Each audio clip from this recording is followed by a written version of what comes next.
Welcome back to the Netherkast. It's episode 21. I'm Black Cyborg, as always, joined by temporary username, Razor's Edge, Shadaloo, and we have a guest this week, Smoke Man from MKO. How you doing, bud? I'm doing good. Cool. How about you? I'm doing all right. We had a cool comic to cover this today, and got me really hyped and pumped, and looking forward to Friday's story stream. So this should be a fun week. How are you guys doing? Doing good. I just moved to a new house. I finally got the internet up. I still have some boxes around, but it's pretty nice. I'm way closer to work now, so... And plus, the whole process is behind me. I fucking hate moving, so I'm glad it's done. Cool. I'm doing pretty well myself. Had myself a nice weekend.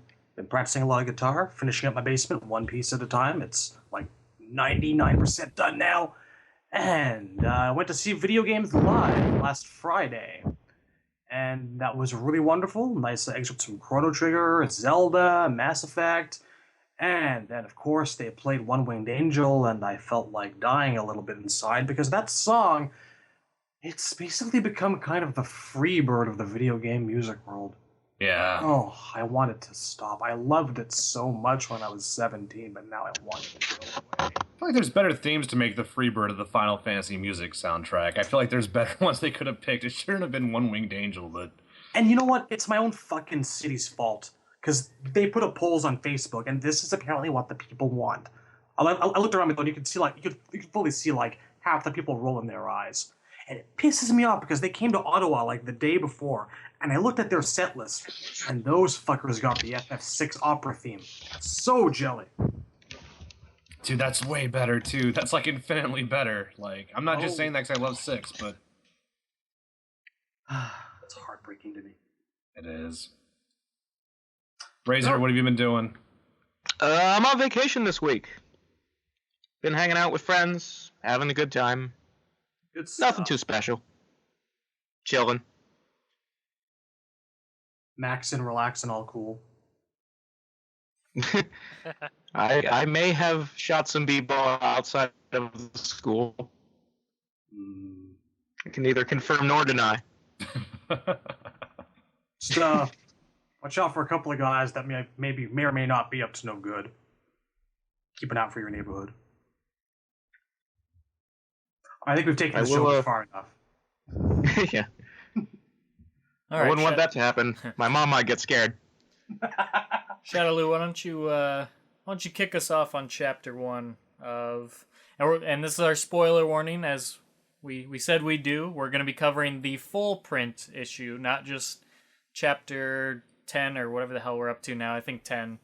So we're not going to be just covering the digital chapter. We're going to be covering the full printed issue that came out today, issue number 4. So this is your spoiler warning. If you don't like to be spoiled, that's going to be the main majority of the podcast this episode, so you might want to just skip it altogether. But we will have probably a good half an hour, an hour discussion beyond the comic. So in the show notes, we'll get a time up there eventually. So just look for that and skip to that. Yeah. Welcome to the spoiler cast. Yeah. So yeah, Shadaloo, why don't you kick us off? But you said I was going to do chapter 3. That's where the good stuff happens. I know. I was looking forward to it. And that's all the good shit's in chapter 3. You Fine, monster. Fine. Thank Fine, Razor. All right. I'll take chapter 1. If you could oblige. Sorry, man. Somebody's a big baby, but that's fine. Damn straight. Wow.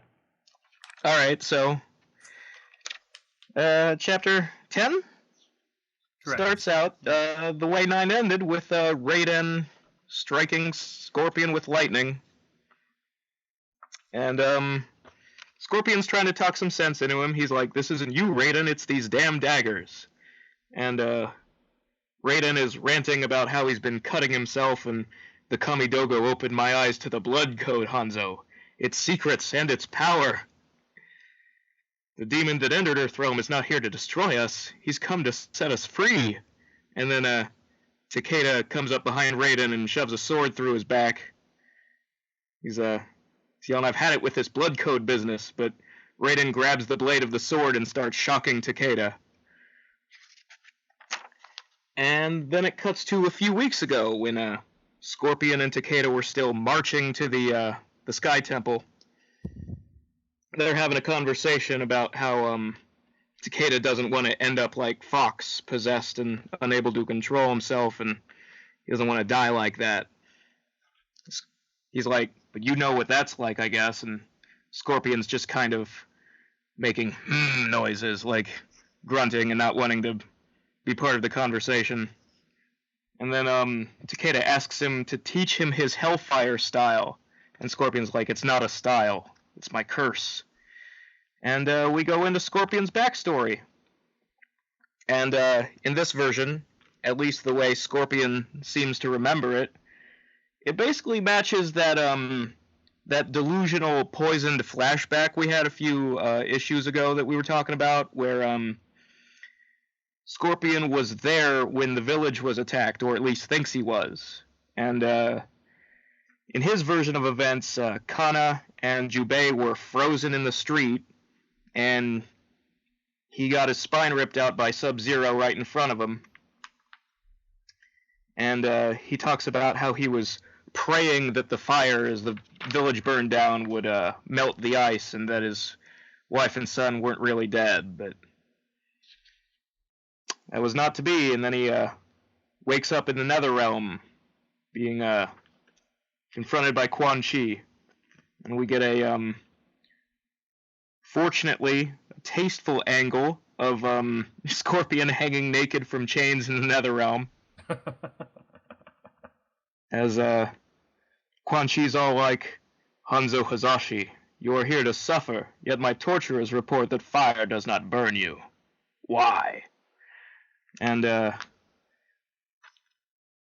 basically because of the way Scorpion died and the pain and suffering inside of him, he has his own inner fire, and it's sort of presented as though Scorpion turned himself into a specter, and Quan Chi just sort of talked to him and stoked the fires and convinced him to work for him. Which is not inconsistent with the lore, actually. I mean, Deception said that Noob Saibot's own evil is what turned him into a wraith, and Draman turned himself into an Oni, so it works. But then we see Scorpion talking about how even after he got his revenge, and no matter how many battles I fought, the fire remained. And we see a scene of him killing Bihan from MK9. There's a scene of him and Quan fighting Liu Kang, although the artist drew it happening in Shang's throne room instead of the courtyard. You know me, I like to nitpick. We see that's a big one though. I didn't like that. That bothered me. Yeah, it's a little annoying.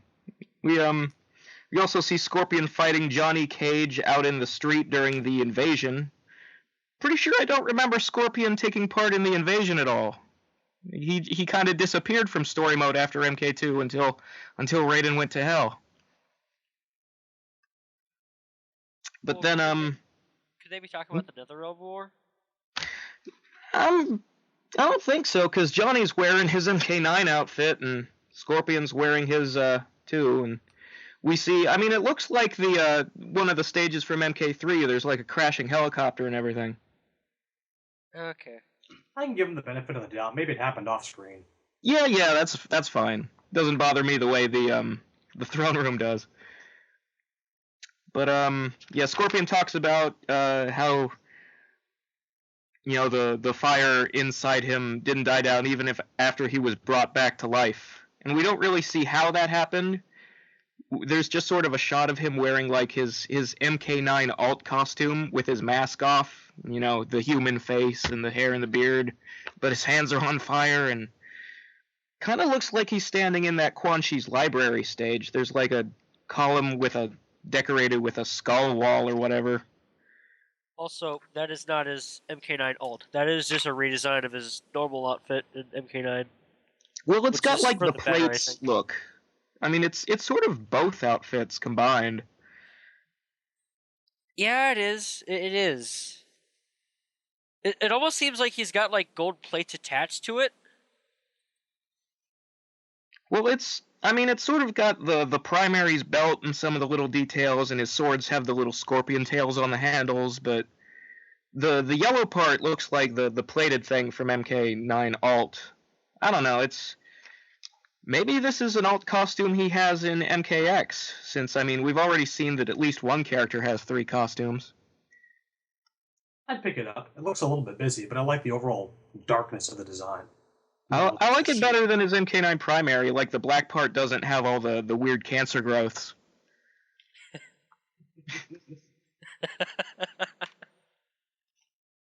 That's what I see every time I look at that costume, man. The black leather looks like it has fucking tumors all over it. That's bothered me since, for 4 years. I'm going to Google this and see if I actually ruin it for myself. Yeah, I've been calling it that on the message board since fucking 2010. I've been just like, the cancer suit. See, I always thought the mask looked like a tumor to me. The mask looks like a gross implant thingy. Yeah, it was. It was way too busy. There was claws on it, and it was supposed to look like a scorpion on his face, like kind of a face hugger sort of thing. But I thought it had cancer too. I don't know why they thought that was a good visual. Yeah, I don't know. I guess they figured at some point, well, his name is Scorpion. He should be dressed more with scorpion stuff, because he never even wore a logo of a scorpion before. If I was in that boardroom meeting, I would have told the guy to get out. They went all the way to the furthest extreme with it. A little bit of scorpion-y stuff wouldn't have been bad. I don't mind his versus DCU outfit. I like my Scorpion be Scorpion-free design-wise. I like the Yellow Ninja. I like Scorpion being a code name. I feel like he doesn't need to brand himself that way. But I like him to look a little hellish and demony, I guess. The thing I liked about the versus DC outfit was that his mask didn't look so much like a scorpion as it did like a rib cage. Yeah. And I like that. And the vest was padded like it was in MK2, all the diamond shapes. That was my favorite part. It looked like a remake of the MK2 outfit. And the one in MK9 doesn't look like it fits the trilogy time period. It's a completely new design, and that bugs the shit out of me for a remake.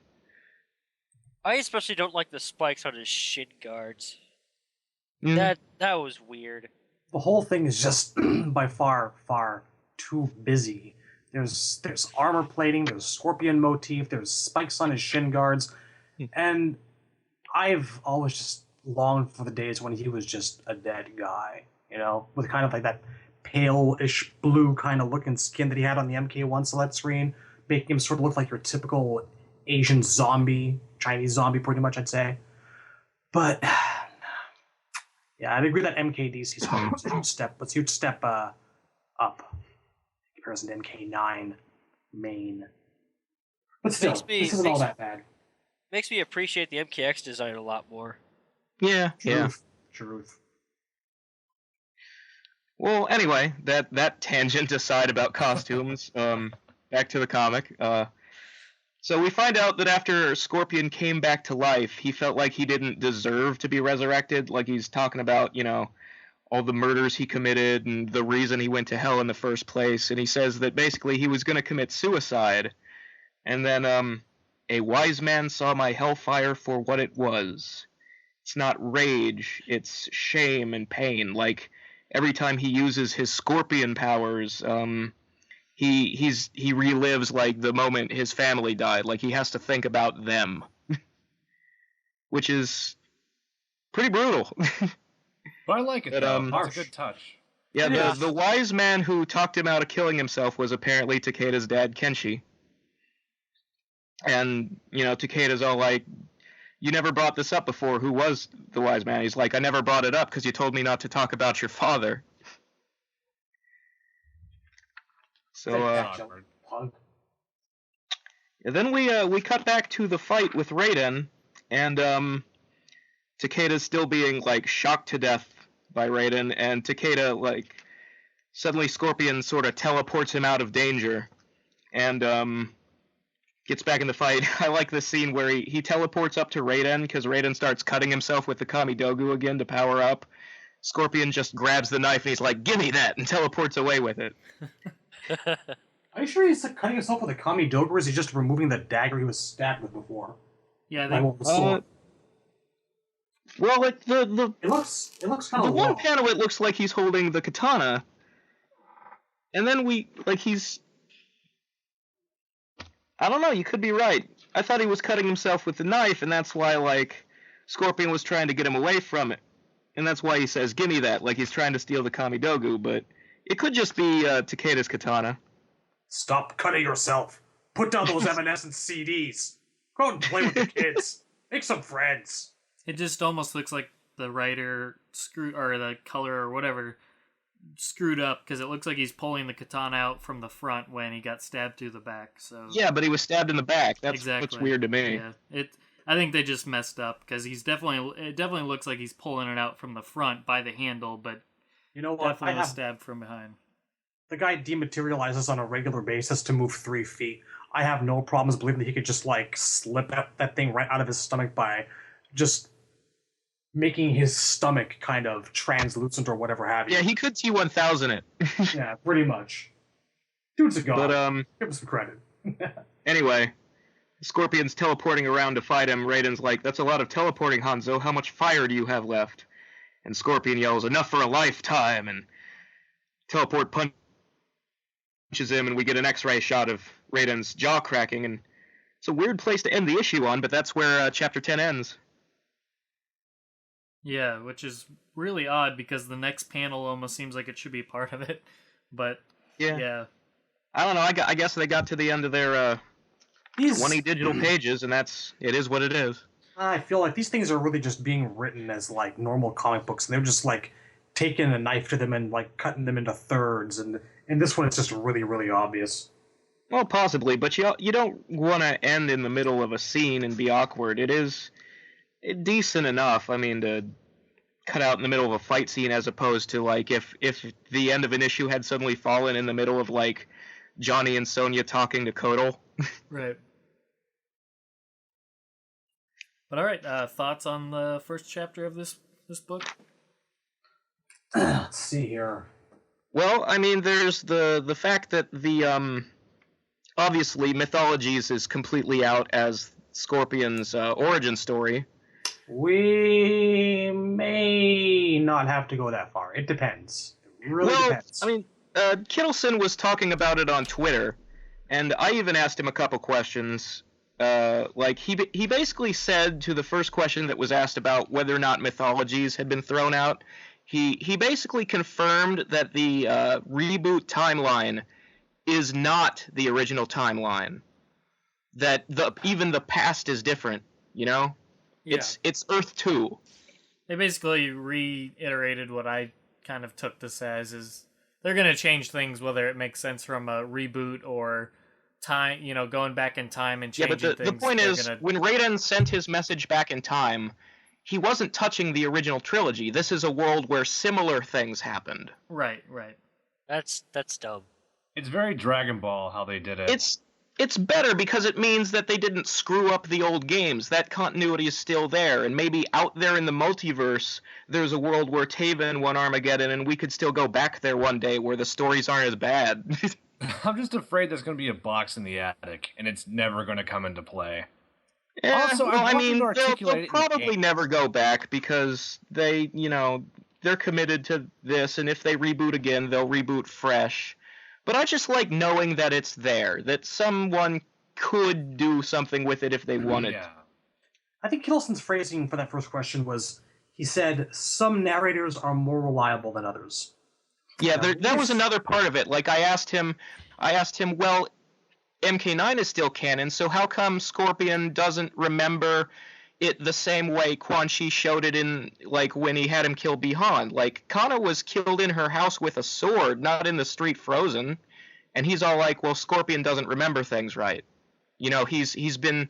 Quan Chi has messed with his head. He basically confirmed.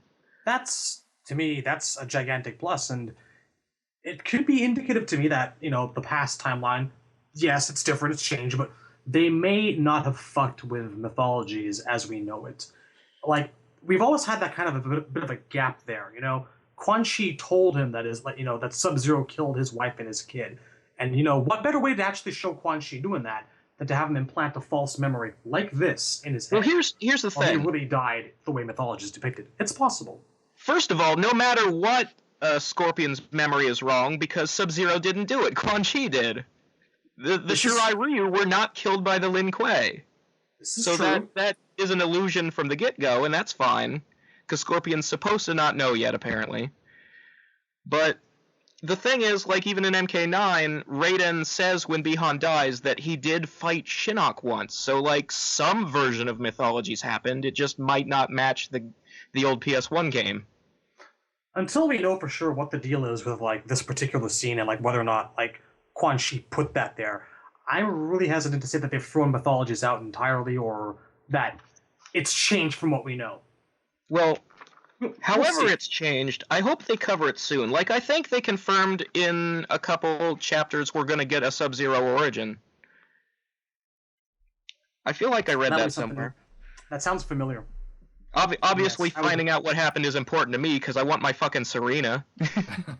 Now, what should be like a Kuai Liang origin after his brother went away and never came back? Yeah, that's possible.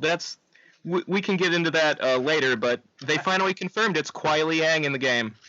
We're getting there. Did they confirm it through the bio in the render? Well, he's called Kuai Liang by name in the comic, and you'll see that in whoever's covering chapter 2 or 3, whichever one it's in. It's chapter 2, I think the scene's in. Yeah. Or 11. I don't know. I just wish, like, these answers they're giving through tweets, I don't know why you can't write the story mode to communicate these things. These are important. If the timeline did change past and present, why couldn't the game communicate that, I don't know why we have to find out this information through other ports. I feel like they were trying to please everybody, and they were worried that if they confirmed it's a completely new world from the start, that might confuse people or, upset somebody in some way. I feel like this is less upsetting, though, because it bothered me, the thought that they were just getting things like Mileena's origin wrong. But if it's another world where Mileena has a different origin in the first place, that's fine. I just feel like it's not bona fide until it's in the game, because I feel like they could go back on this anytime they want, as long as it's a tweet, as long as it's like, a Facebook post. I feel like this shit can change. Once it's in the game, it's solid. My feeling is that whatever they say, whether it's another world or not, their words on Twitter don't matter so much as what's actually in the game. And in the game, Mileena has a different origin, and Raiden could not have changed that by mucking with time. So it has to be a different world whether they say it is or not. That's just common sense. That's fair. Or just a severe fucking retcon. That's what I've been looking at it for the last couple of years. Yeah, but I mean, a retcon that big, I'd rather believe it's another universe. Oh, so would I. But all intents and purposes, I'm still on that mode. And I mean, it's not just one retcon, though. It's most of the characters have different origin stories in this world. Like, Kano was a special forces mole, and the Black Dragon isn't dying, and, well, I mean, there is questions like, was Smoke and Enenra named Tomas in both universes? Because he didn't get his origin until MK9. Really can't disprove either or prove either viewpoint. Yeah, it's fuzzy. You can say whatever you want, really. I wouldn't. And I mean, this is fan fiction territory, really. I wouldn't mind it being a separate world entirely, but I've also become used to the idea of like all these like retcons and new origins being like part of the canon storyline. But I mean, here's why it's most interesting to me, the idea of an MK multiverse. I would like to see some sort of Crisis on Infinite Earth style crossover at some point where, like, say, we get Dark Raiden and Zombie Liu Kang and those guys meet, like, Cyber Sub-Zero and, stuff like that. Just all the different versions of characters interacting with each other or fighting each other. That would be cool. I think that could be a cool idea for some future game. If I'd like it. Yeah, I'd like it, but if they don't spell Crisis with a K, it's all garbage. No matter what's in there, if I read That's a fair point. if I read Crisis with a C, I'm throwing it in the trash without even opening it. They would never. The heresy. It's not gonna happen. I'd like to see Sub-Zero's response to a cyber smoke.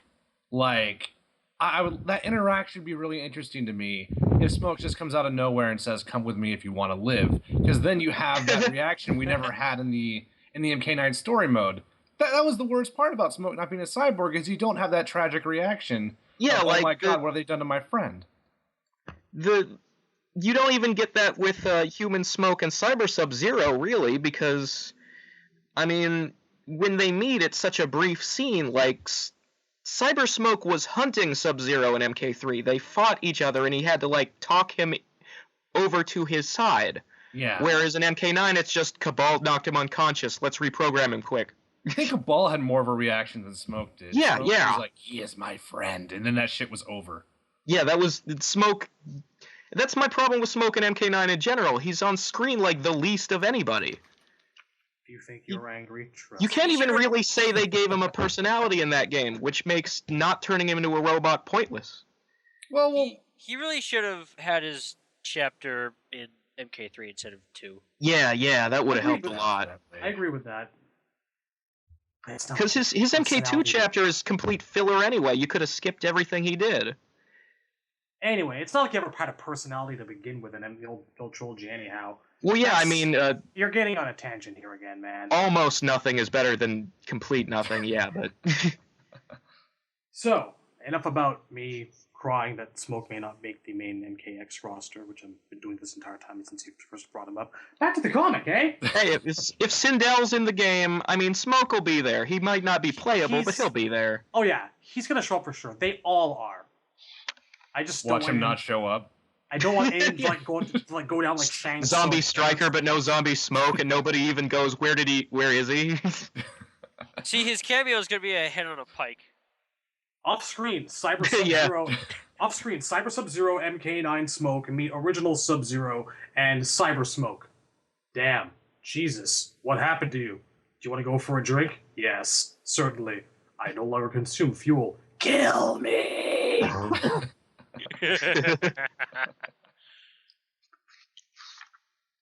Alright, so who's reading chapter 2? Or 11? Chapter 2, chapter 11, yeah.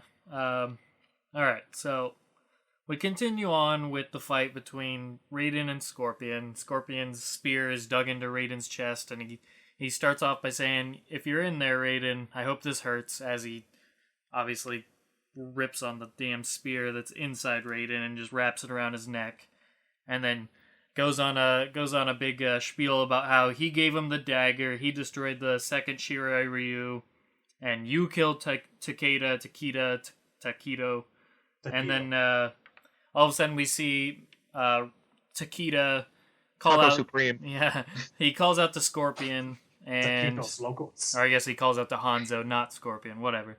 And then he calls out to Hanzo and shows that he's still alive. He's hurting. He's given the speech bubble of like rain on the ground. So he's still alive. And It's more dignified. right. Even worse. Right. So he's alive, so that at least calms Scorpion down a little bit. It's not all is lost here. Raiden coughs and he's in pain, and he says, "Look, I can help him. The possession's over. You drew blood or whatever, so my blood's been purged. So I need to help him. So if you want me to help him, you need to help me." So he has Scorpion help him get to the Gensai chamber. What's I'm trying to up? break in for a second. They're not really explicit, like right here, like you just said about like how Raiden was purged. But if you go back a couple issues to where Kano was like yelling at Sub-Zero about how you can purge the possession through death, that's basically what I think happened here. I think that like Scorpion basically like strangled him, stabbed him, and in fact stopped his heart for a couple of seconds. And Raiden being Raiden and not really being able to die, like I can blow up and come back 2 seconds later. I think that he had that like split seconds worth of death, so it technically kind of counted, and it was enough to possess him. Just my point of view. Possibly. I took it as if you spill enough blood, then it's an yeah, that's offering what I that- was thinking. Yeah, But I mean, it could be either or. It doesn't really Yeah, specifically it is say. possible that you can like briefly kill Raiden and then he can like get back up, because Right. that was always a weird thing to me about like the intro to Deception. When Quan Chi and Shang Tsung take Raiden out, we see like the light go out of Raiden's eyes, and then when Onaga walks in, Raiden gets right back up like he's fine. It Which always I'm just bugged the kidding shit out of about. me. He just had to recharge. Yeah. Being told Electrically is like getting resuscitate smacked in the back of himself. the head for him. But yeah, I mean, it's possible that it could be through death, but I think he just bled enough, yeah, though. I think That makes more if you sense. spill enough blood, then the possession's gone. But Why either not way, both? possible, yeah. So he gets to the Jinsai chamber where Raiden essentially is charging in a giant. It looks beam like of light. Zordon's Yeah. tube from Power Yeah, Rangers. it's crazy. God It's just fucking all damn sorts it. of electricity going across, and Ravens. Raiden's recharging, and he says it's the Earth. It's Earthrealm's life force, and we see Takeda on the ground, basically trying to heal as well, or something like that. I don't know. Well, but, Raiden is healing himself with the giant Right. beam, and then he's using his okay. healing powers on Takeda. okay, and then he's not getting up, and then Scorpion's worried, but then all of a sudden he gets up. He's just saying it's kind of just a side effect, obviously, that much lightning and electricity going into him, and him trying to heal him isn't going to take place right away. But then all of a sudden he pops up and he's like, "Oh, I feel better. I feel better than I ever have. I feel invincible." And Raiden just passes it off as that's an effect of it. He's just obviously overcharged at this point with, energy, whatever the hell you want to call that.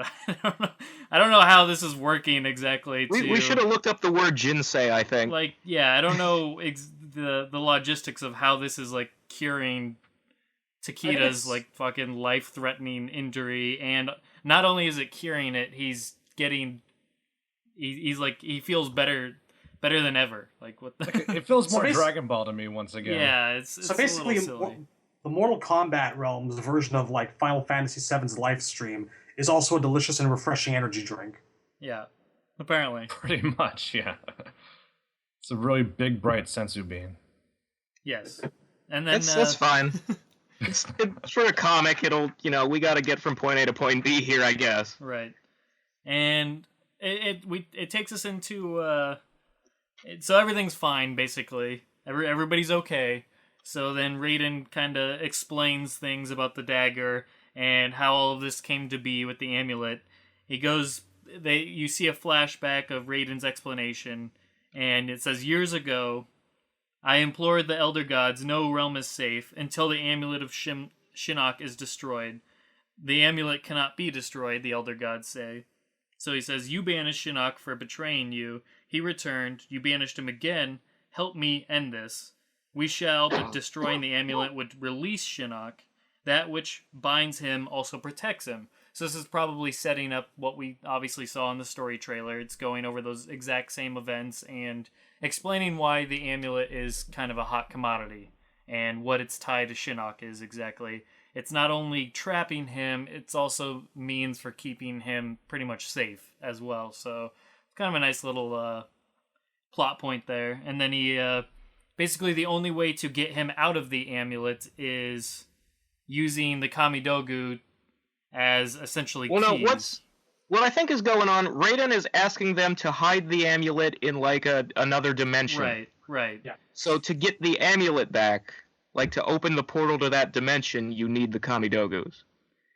Yeah, it's like locked within a dark dimension, as it says, and the Kamidogu are keys, and they get spread out among several people, but first we see all the knives or whatever Kamidogu blades get stabbed into Raiden, so he's essentially the blood offering for these originally going into a god.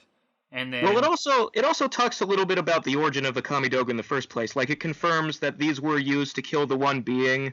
They have his blood and essence in them, and that's where they get their power. right. So these really are the 6 Kamidogu from Deception. They are just reimagined as daggers now. Yeah, exactly. So then we go on, it works, so then we go back to present time where Raiden is talking to Scorpion and Takeda and all that, and we see Scorpion with the blade the Kamidogu blade, and Raiden further explains why he needed to give it to him, why he wanted them separated among several people. The champions he gave them to because he obviously figured they could protect them, and he's asking, why didn't you tell me about, the possession issues and the blood code and all that bullshit? And Raiden just basically, for lack of better terms, just said, well, ignorance is bliss. As long as you didn't know, nobody could take advantage of it. Well, like, you can't betray that. Can't be questioned if you don't know. Right, exactly. It's the same reason if you want to pass the lie detector, you just can't know that you're lying. So it's along that kind of lines, obviously, not talking about lie detectors, but so then he goes on to say, I did not foresee a demon corrupting the blood magic. And then Scorpion asks Quan Chi, and then Raiden counters with, well, it's doubtful, but Fujin is investigating it in the NetherRealm. And just in case, who else has these daggers? Scorpion asks, and we cut to Sub-Zero from the previous issue or chapter, whichever one that was, where he's jumping out of the window with the Kamidogu that he stole from Kano, that Kano kind of jacked from him, or who originally had it? Sub-Zero was going for it, but... The Red Dragons had it, which is... did Raiden give it to them? How did they get it? I have no idea. That's a Raiden sent Sub-Zero to get it from them, so the question is, where did they get it if originally, the Elder Gods had them? Yeah, it's really confusing. So, the Red Dragon had it for whatever reason, and then it turns out the Red Dragon didn't have it. Kano had it. He was just... maybe he stole it from them, who stole it from somebody else, and now Sub-Zero is stealing Kano it from and Sub-Zero got there for it at the same time, and that's why they were fighting. It's like a mad dash for these. It's crazy, but so we see Sub-Zero escaping, and he's being followed by the Lin Kuei, the generic ninjas. gray cyber ninjas are back. He's also starting to grow a little bit of facial hair. Yeah, we see he's a little early stubbly. signs of the beard. And basically they're talking about his weakness and whatnot, and he counters, well, I have no weakness, and then he is either cutting himself with the Kamidogu or just pointing at the opening. I'm not really sure. It looks like he reopens his scar. He's cutting near to it, but not exactly on it. You can see some blood gushing just from the left of the scar. Yeah. And did we mention that they call him Kuai Liang? Yeah, I see. They do, yeah. So that's the cyber ninjas refer to Sub-Zero as Kuai Liang, so that's how we know it's him now. Right, and then so then he's obviously dabbling a bit in the blood magic here, as is everybody that seems to get their hands on it. Just kind of want to, they're hooked on crack here, and yeah, he's shooting up for sure. Right, he just wants that power.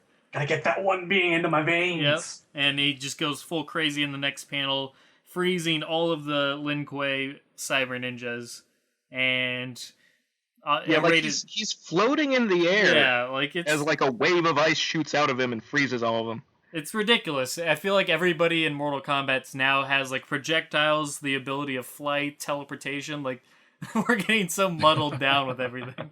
I'm gonna this is him cutting himself with the dagger. So it's yeah, right. So at least I think that the Kamidogus are enhancing their powers. Pretty much. Because in the issue with Kotal Khan, even though rain blocked out the sunbeam still came down and burnt him. Yeah, that's the other thing is the sunbeam was red in that scene.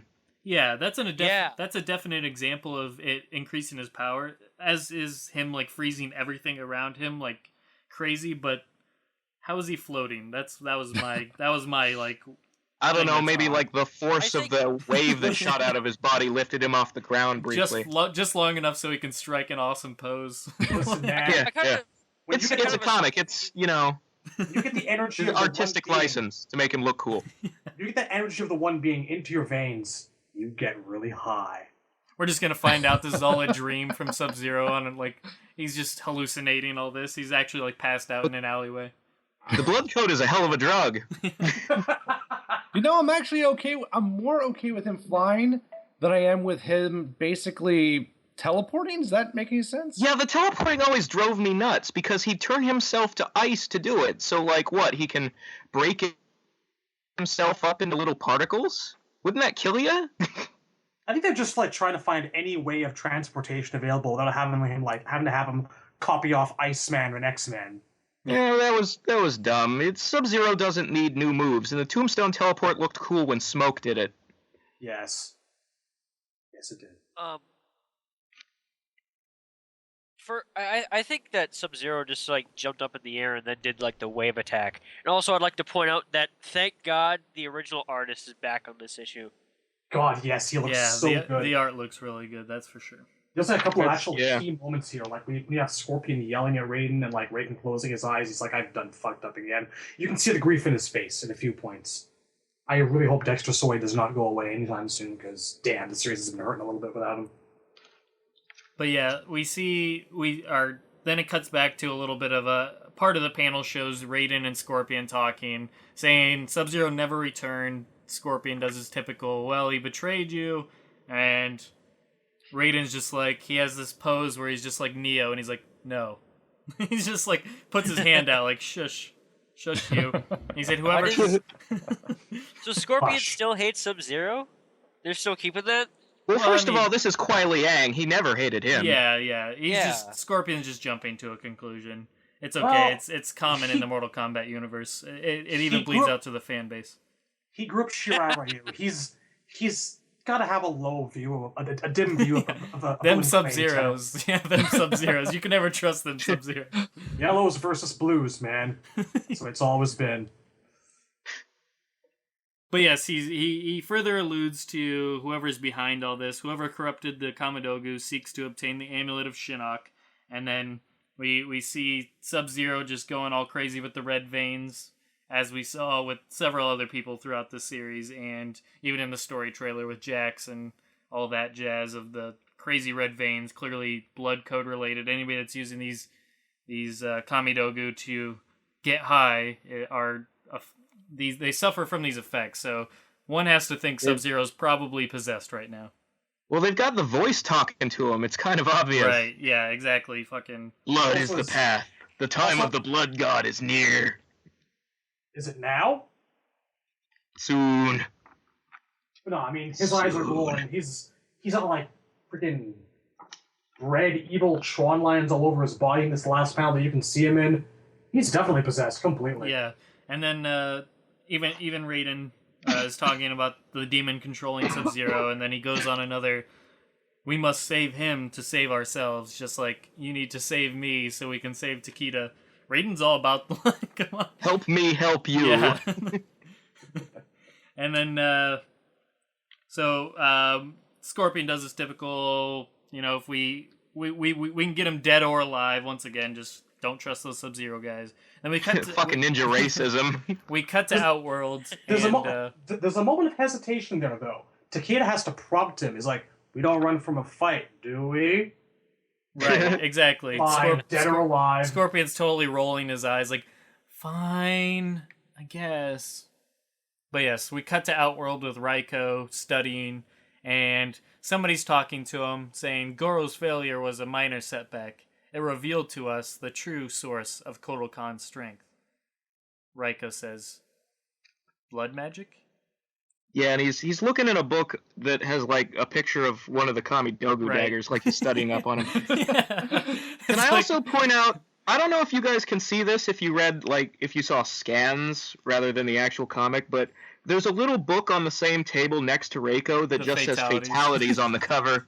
I remember someone saying that, but the pictures I saw were just like phone pictures of the it would look a little blurry there. There's a little red book on the table that just says fatalities on the cover. Yeah, I didn't notice that before, but that's hilarious. Yeah, just it's Jarek's magnum opus. No subtlety.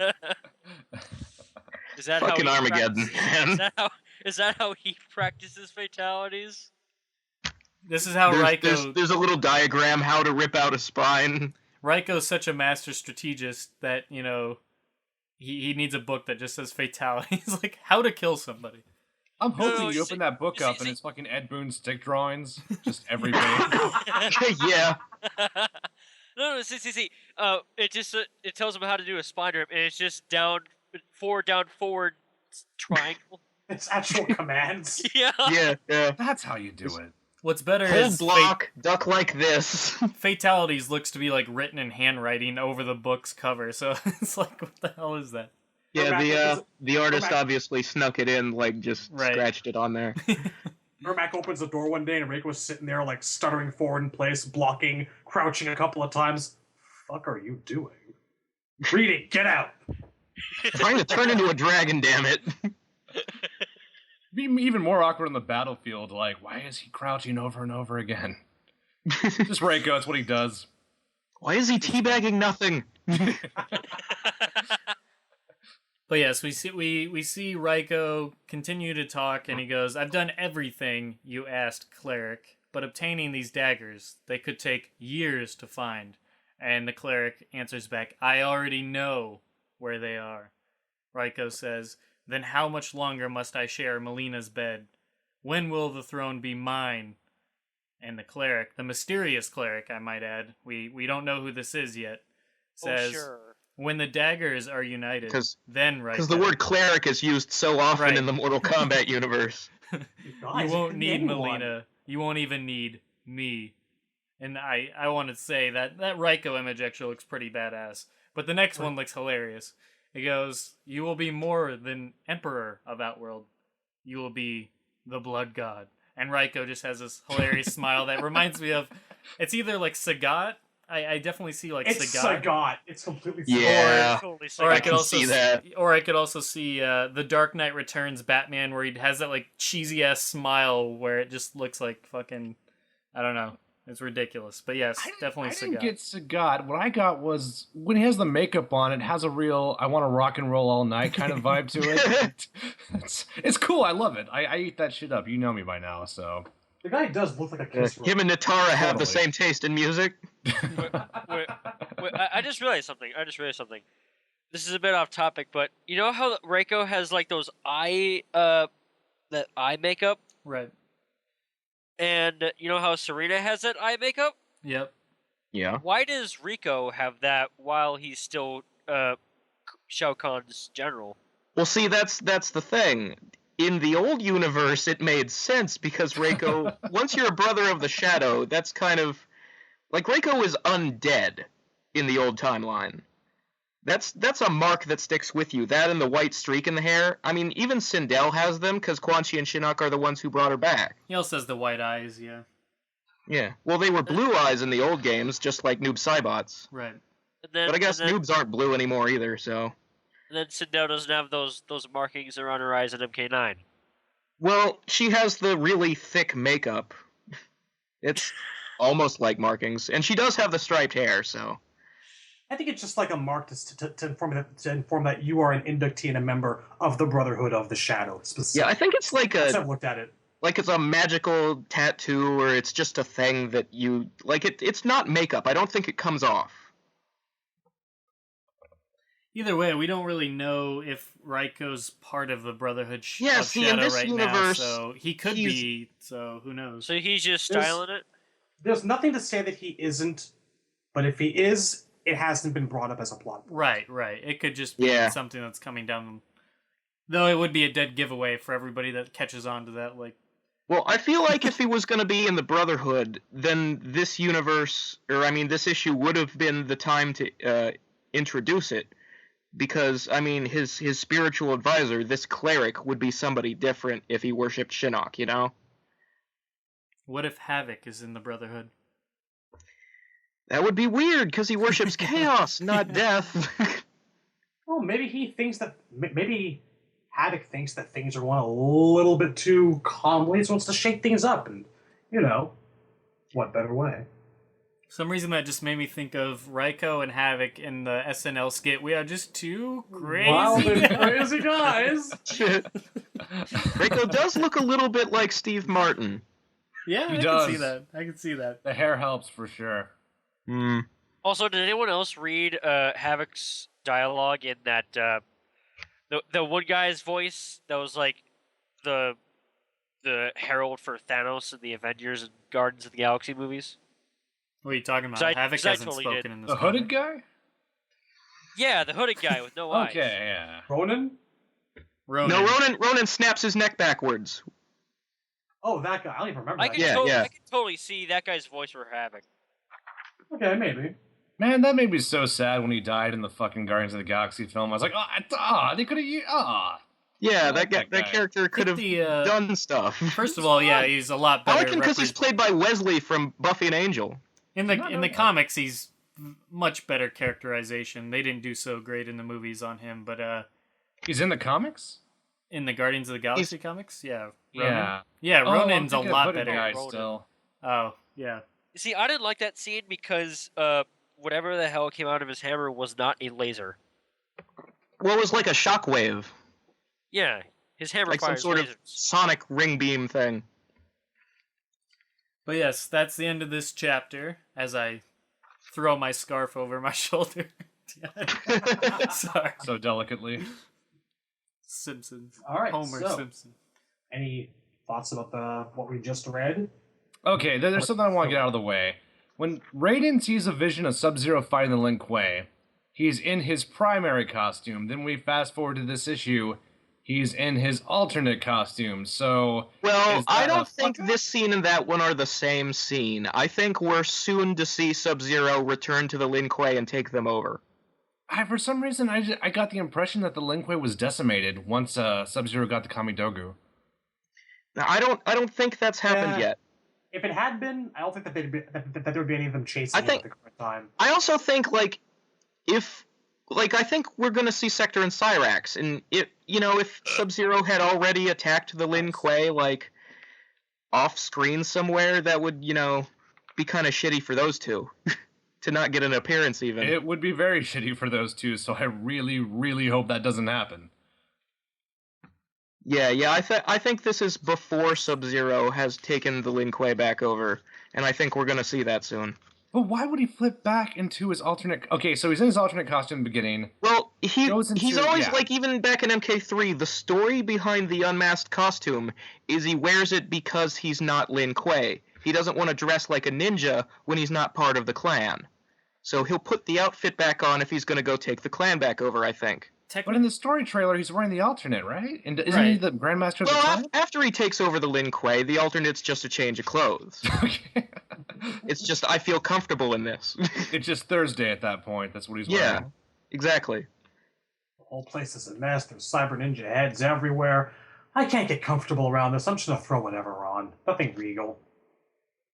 Mask wasn't working for his beard, so just Well, worked backwards. speaking of costumes, we already mentioned how much better the comic looks with Dexter Soy back. I just want to talk about the fact that Soy always draws Scorpion with his hood up, and it looks way better than his hair does. Oh yeah, agreed. Definitely. Is his beard longer? I don't think it's longer. I noticed that the mustache and the chin part actually connect now. Yeah, we need more beard consistency. It's throwing me off Yeah. like a lot. You don't know And how long they were walking not through to that. not to mention that he doesn't even have the beard in the game. You don't even know how long they were walking through those Himalayas for, man. Takeda might have told him your hair looks fucking stupid, man. Or whatever. What he was all camping it up though with that, fucking Mach 3 Well, beard going on. So I already mentioned I don't like the way his hair looks in the comic, but I like it even less now that we've seen Unmasked Scorpion in the game trailer, and he's got a ponytail. I like that though. This weird short hair. This is the year of ponytails and beards. Everyone. I almost want to unbeard Kenshi at this point because I felt like Kenshi was the breaking point for me. A beard too far. I feel like it bothers me a little that beard is make them look older tool to these guys. Like there's more people should have gray hair. Especially when, like, Johnny Like got if aged Kenshi so had like convincingly. gray Reed Richards temples, that would look better and more age appropriate. Yes, But if everybody having black hair and a beard, they don't look 25 years older. They just look like they grew a beard. They could have grown a beard in MK9. Kung Lao looks pretty good age. So does Johnny. I'll give him Yeah, that. see, Kung Lao, Johnny, and I think it's just Kung Lao and Johnny actually look, like they're 50 years old, like you'd be 25 years after MK1. I don't think we've but, got enough, like- good enough view of Jax enough to actually really. Yeah, I was at least thinking not- about Yeah, that. Jax looks like he has some gray in the comic at least. I can't wait for Shinnok's beard. He just gets a soul patch. I don't know. I feel like in the comic itself, though, I like the relationship between Takeda and Raiden quite a... what the hell? Between Scorpion and Takeda, I think it's very nice for the character. I know I've said this 100 times already, but I just like seeing it. I just like seeing those two interact. They've got a real Batman and Robin thing going on in a good way. Yeah. Like, So I know like some people who don't necessarily like comics that much, they hear Batman and Robin, and they either think of Robin as annoying or they think of gay jokes. But Robin is a really good character and a really great foil for Batman, the whole master and apprentice thing that they've got going on. Right. Agreed. And that's a lot of people don't get the point of Robin. Like, that's why Robin exists. He's an apprentice. He's supposed to take over for Batman one day because Bruce is not immortal. Especially with Jason Todd, because I think like if Bruce had let Jason Todd out into the wild, he would have turned into something horrible, and that was the idea. Yeah, there's also Keep that him in too. close proximity. That's And brilliant. I will say, as applies to Scorpion and Takeda, Scorpion is apparently a way better teacher than Sub-Zero, because Takeda is nothing like Frost. Like, he's not going to betray him. He's actually, like... I mean, he may have been a decent person to start with, whereas Frost was always a bitch. I think But- Sub-Zero got to Frost a little bit late in life, sadly. Too old to learn. I just don't want Scorpion and Takeda fighting, because why can't Scorpion have a friend, you know? Many That's true. friends. Let's stack them up. Why can't Sub and Scorpion fucking just chill and work out? You know, their whole. Well, they were supposed to be friends in MK2 and 3, and that being retconned away is like the worst thing to me. No, Oh, he's got Kenshi as his drinking buddy now. He's got a friend. Yeah, No, he Kenshi's a can't. terrible father, and he never shows up for anything. If he's a terrible father, Where's Kenshi right now? If he's a terrible father, he's a great drinker. Come on, he and Scorpion have some great nights out. Also, I'd just like to say that I will never ever call Takeda Takeda, because Yeah, that's. I'm trying, but it's not working. Even the I don't know why we guy- try. I really want Taco Supreme to become a thing. Taquito Supremo. even the dev that in that video that he said that Johnny was in the game, he pronounced Takeda. That's how it's supposed to be said. Exactly. We all know this. I don't. Where is Kenshi, by the way? Do we know what he's doing right now? He's Isn't he, like, supposed to recovering be from his wounds? hunting Dagon and the Red Dragons, but Like last He time we got saw him found was like, out. wasn't he like laid up in bed last time we saw him? He took some nasty shots during that whole fight with Su Hao. well, that was 5 years ago in comic time. So That's okay. So currently, yeah, fair enough. It has been years since then. he went back on the road to continue his Red Dragon mission. The mission to avoid being a fan. Exactly. The mission to dump my kid off with somebody the fuck else. He's your problem now, Scorpion. There's also Fujin too, investigating the whole NetherRealm thing with the possession. That Hopefully we'll get to see that. Why do I get this horrible feeling that Fujin's fucked? No, they can't kill Fujin. Fujin's got to be DLC will. because he's the reign of this generation. yeah, he is. Hey, He's the the that's guy not everybody's nice. going to demand to be in the game. That's not very nice. I like Fujin. Well, I don't mean that he sucks like Rain sucks. Disclaimer: not all members of the Netherkast believe that Rain sucks.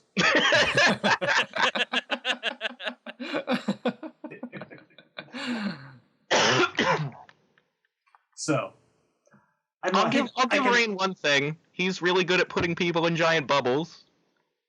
It's impressive. And he can hurt people with water. He can roundhouse you so hard you fucking teleport. I think I think they just like go around the world. as well. They fly around the world.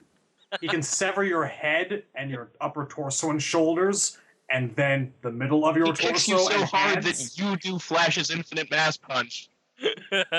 I would love to add like 5 scenes to that fucking roundhouse where it just shows him flying over the mountains, then showing him like fly over the Arctic, then show him like fly over the desert, then fucking Exactly like rain Flash's roundhouse super in again. Injustice. Their body Someone's got- flies across the ocean and there's a wave behind them. Dude, Someone's gonna think make an of all animated the- GIF of this. Think of all the bugs in their mouth by that time. Someone should just totally do this. Just like take that one UMK3 image of like him roundhousing someone and just like Photoshop the guy flying past like 85 backgrounds, like right over Ryu beating the shit out of a car and Super, just on and on. And I want to request, if anybody does animate this, put the Monty Python music to it. If you can fit in the scene where Eris gets stabbed through the back by Sephiroth's sword, and like just have them like flying like almost unnoticeable in the background while Cloud reaches out to hold her. I don't know who any of those characters are. You gotta put yakety sax to that shit. Every famous scene in video games. That has to be the power of Ranged Roundhouse. So issue 3? Issue 3, go for it. Chapter 3. Chapter 12? Chapter... We're Man, getting all it's- fucked up. it's- Issue The third part of the issue. But Chapter officially chapter 3. 12, I'm pretty Yes, sure. Chapter 3 of issue 4 or chapter 12. fucking the digital. last part of this comic. Okay. So we cut to Outworld, the jungle. They don't specify which jungle, just the jungle. So we've got a close-up of a really cute-looking lizard here, which is, as is the way in Mortal Kombat, instantly impaled through the back and, blood's flying over. It's very dead, and has been impaled by one of Devorah's appendages coming out of, looks like her butt area here.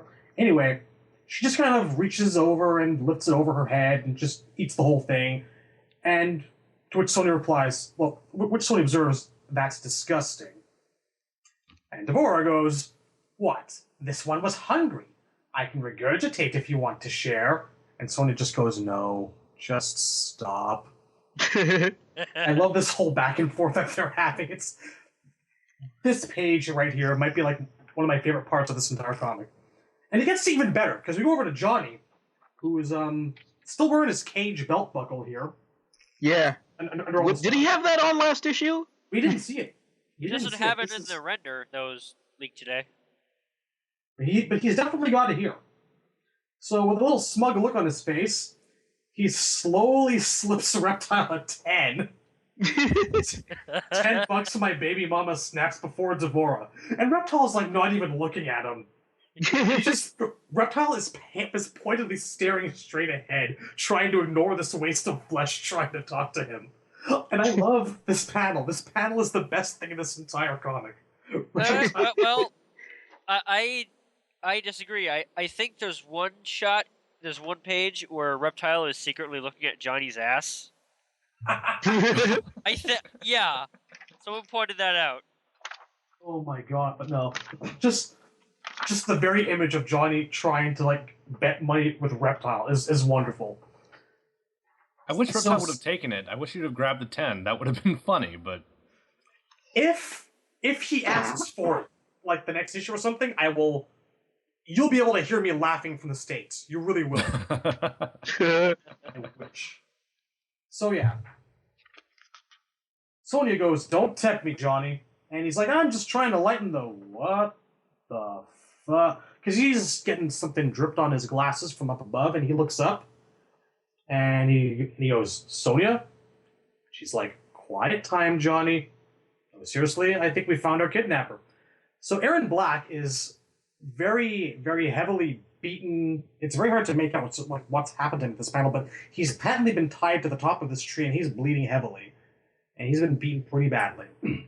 So it says to get him down, and he's going to tell us where the girls are. So we now flash back to that confrontation between Aaron, Kano, and the Black Dragon Goons against Movado and his Red Dragon.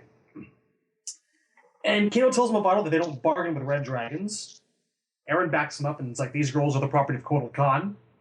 And counterpoint, Movado says the way he sees it, they're property of Reiko. And we've got Jackie and Cassie going, these idiots are going to kill each other. And they basically start conspiring to escape as soon as the fighting breaks out. So Movado says, my crew outnumbers yours 2-1, the numbers aren't favorable. And just like that, Kano uses his eye laser to just blow up one of the heads of the guys in the back. One down, rest of you to go. Kano being Kano. So the fighting No breaks out. charge. No charge. So the fighting breaks out, and Jackie and Cassie slowly get to their feet, and there's gunfire everywhere, and swords fly in, and Jackie goes, "Which way? I don't know. It's your plan." And in this commotion, they're untied Let's by point out that in this fight, Movado is using Yes, like that's swords that have the Yeah. handles of hook swords, but they're not hooked.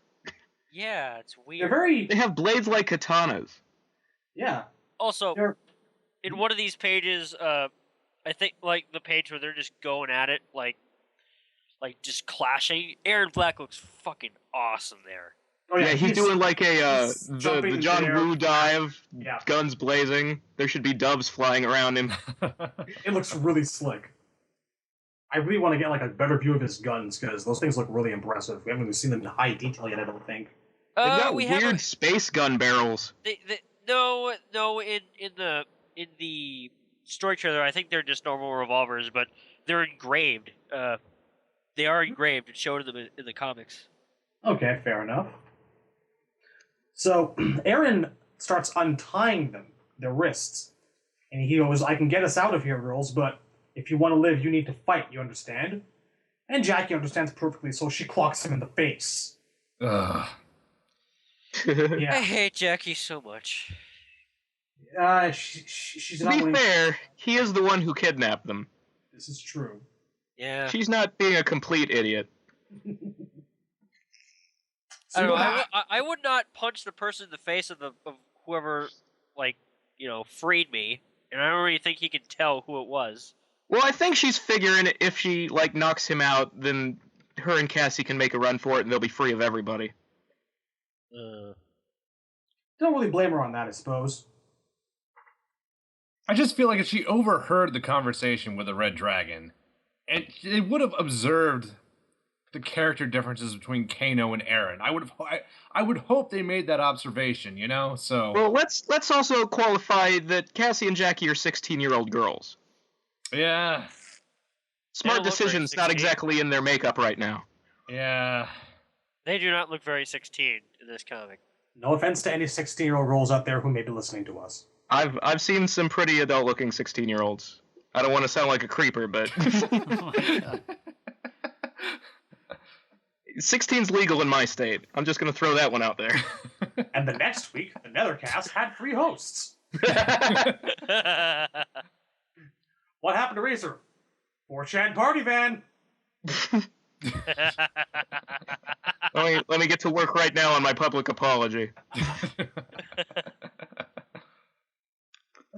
Okay, so we cut back to Kano and Movado in the heat of combat, and as is the case, Kano stabs him in the shoulder, and they're talking quite civilly as this goes on. "Heard your boy Su Hao got done in a few years back by a blind guy and a dead man, no less. You two were close, came up together," as he knees Movado in the stomach, and the ribs actually. "Time for a reunion." But he's cut short by a projectile of some kind, maybe a rock, I don't know, hitting him in the side of the head. It aimed says by one of the blam. Red- I think Yeah, somebody it's shot him. Shot. Shot him in the metal eye. Yeah. Maybe it was Aaron. No, That's a it's thought. one of Movado's guys, because the next line is Movado saying, "Tried to tell you, Kano, I've got the numbers."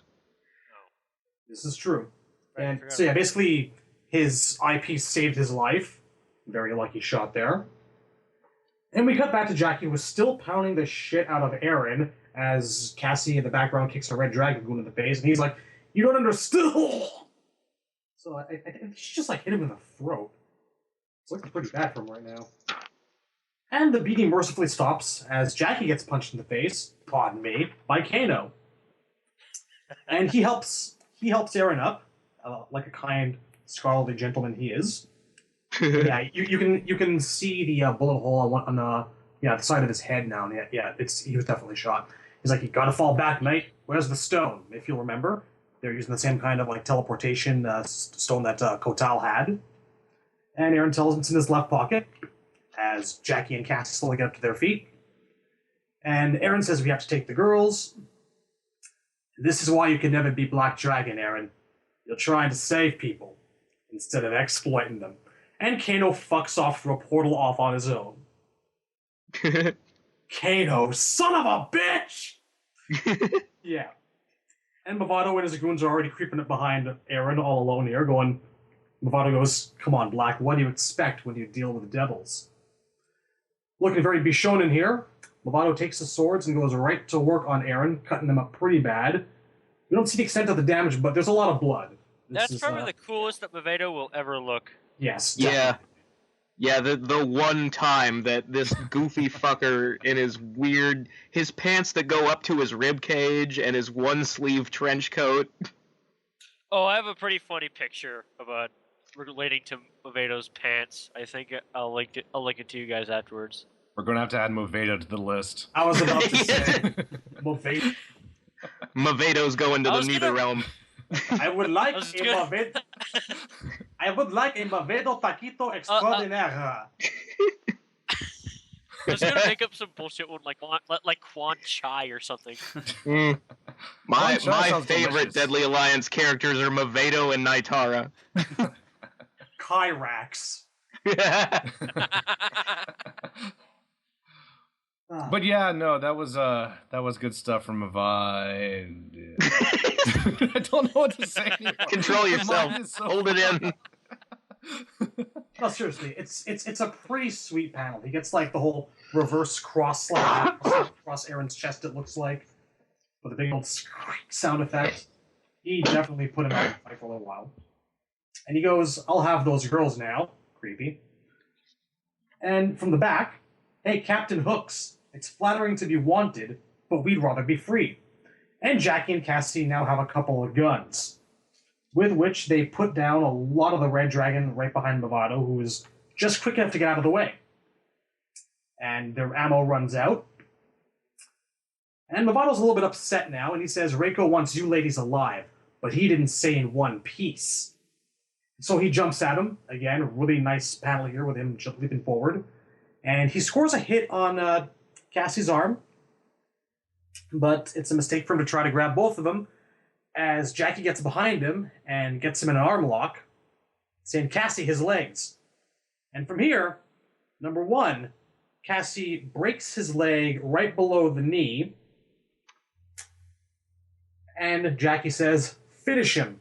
And she's already got one of Movado's nice new pretty swords, which she uses to vivisect him from groin to neck. Intestines, like organs, everything comes flying out. Movado is very dead. Rest in peace. So we cut back to the present now. You never forget your first time murdering somebody with a not hook sword. It is so ugly. It really is. Yeah, I don't think we're gonna be seeing any more Red Dragon in any more games.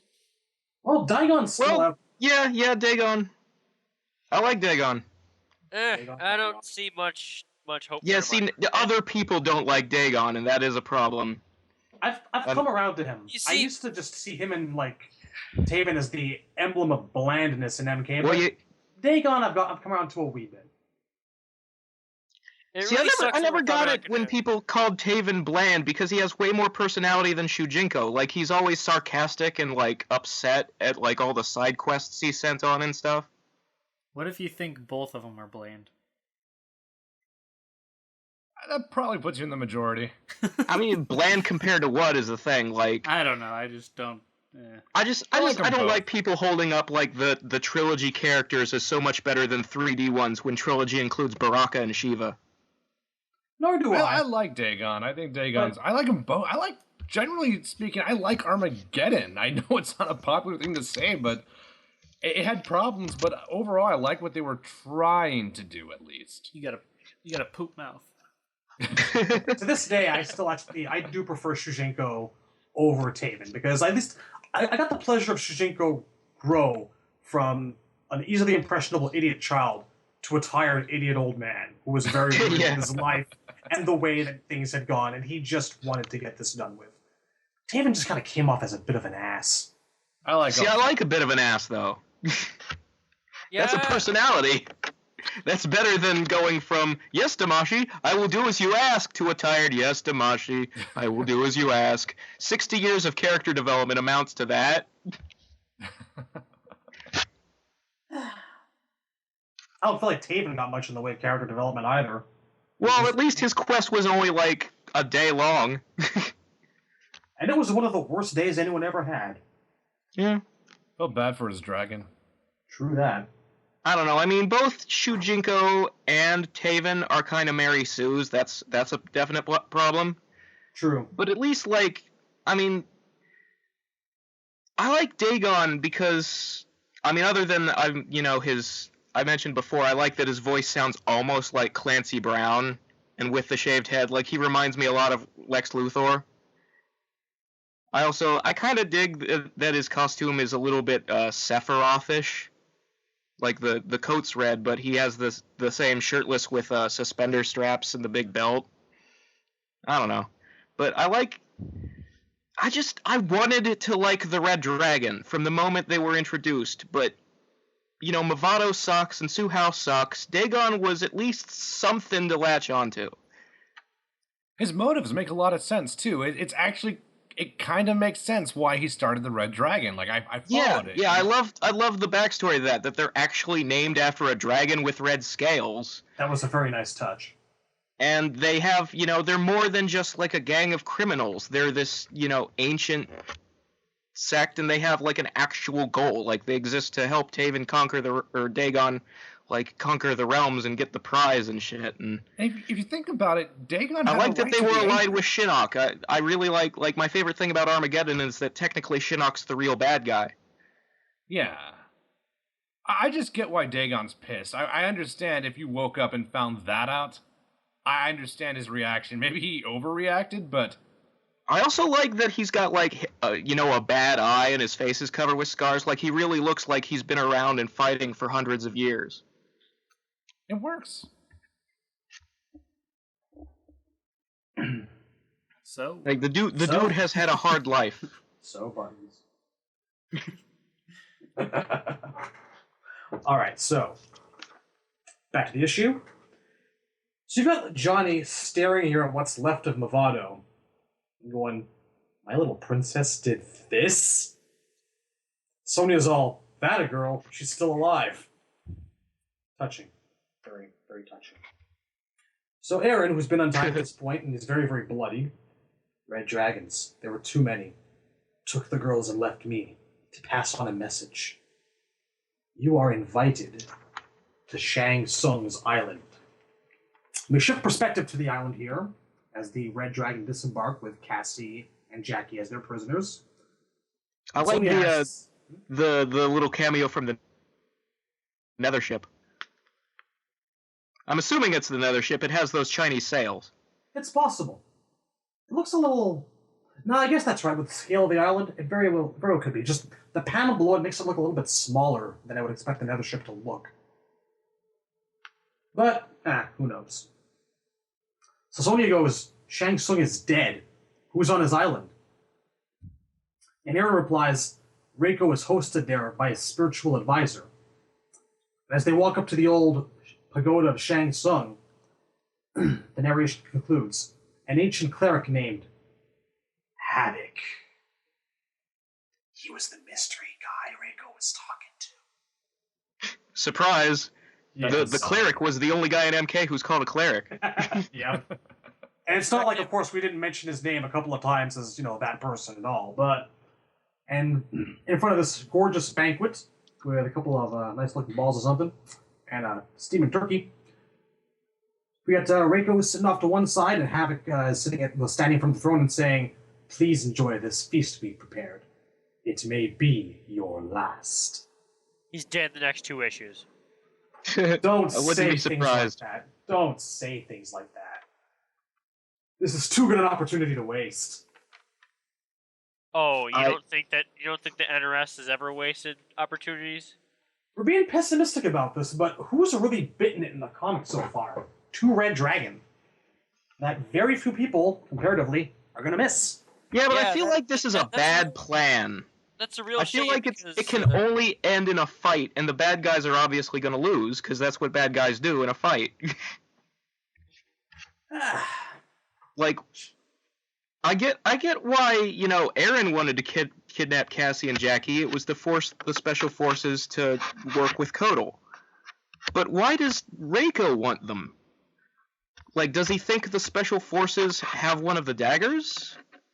Is he just trying to lure Kotal there? Because, I mean, Sonya was pretty clear about not wanting Kotal and his people in Earthrealm. So why would he help them rescue Cassie and Jackie now? Because, Like, it made sense for them to team up when Cassie and Jackie were in Outworld, but now that they're on Shang's Island, I don't know. I must say that it sucks that most of the Red Dragon probably are not coming back because Raiden fucking up the timeline made them competent. I don't know. I think they were way more competent in the old timeline where, like, they successfully got rid of the Black Dragon by using the Special Forces as pawns. Yeah. And let's not forget that in Deadly Alliance, Su Hao destroyed the Special Forces headquarters with a fucking nuke.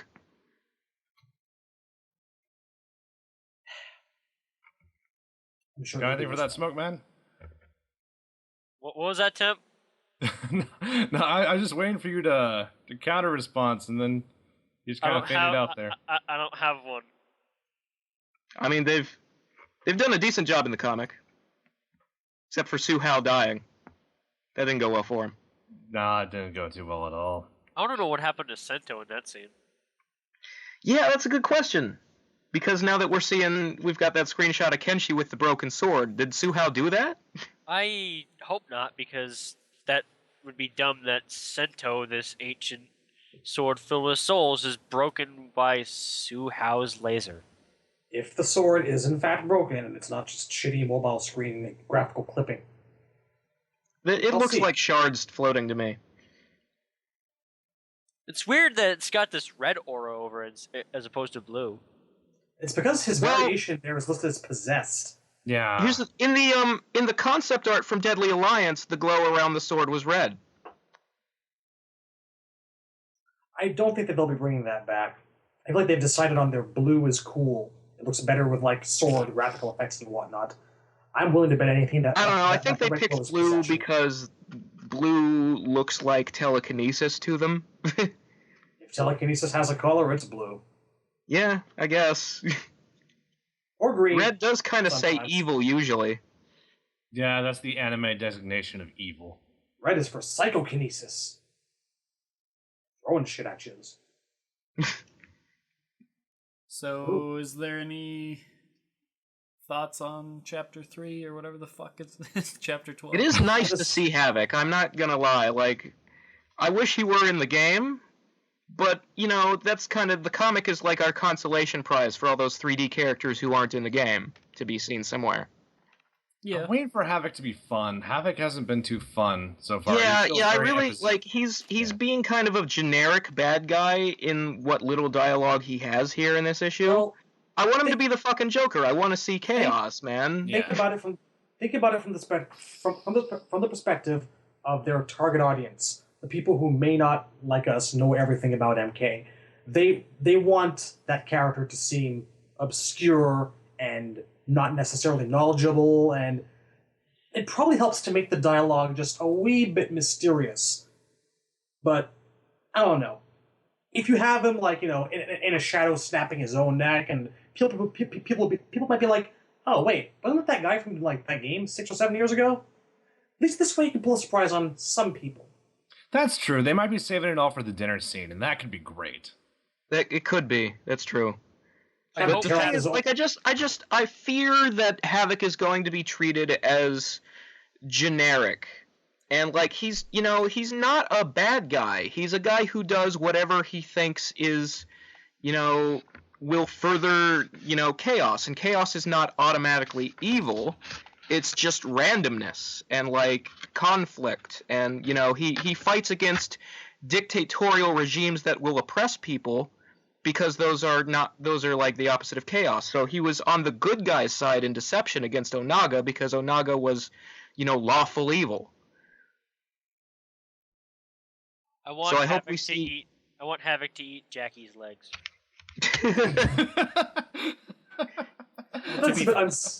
Hey, whatever it takes to get us those robot legs, man, I'm down. That's what I was To be thinking. fair, so far we've only seen Havoc really in only one panel. So It's been like, it's That's been true. two. I think it's The just way other- too early to start having fears about the guy. the 3 panels where he was talking to Raiko, it was supposed to be built up like a mystery, like you weren't supposed to know.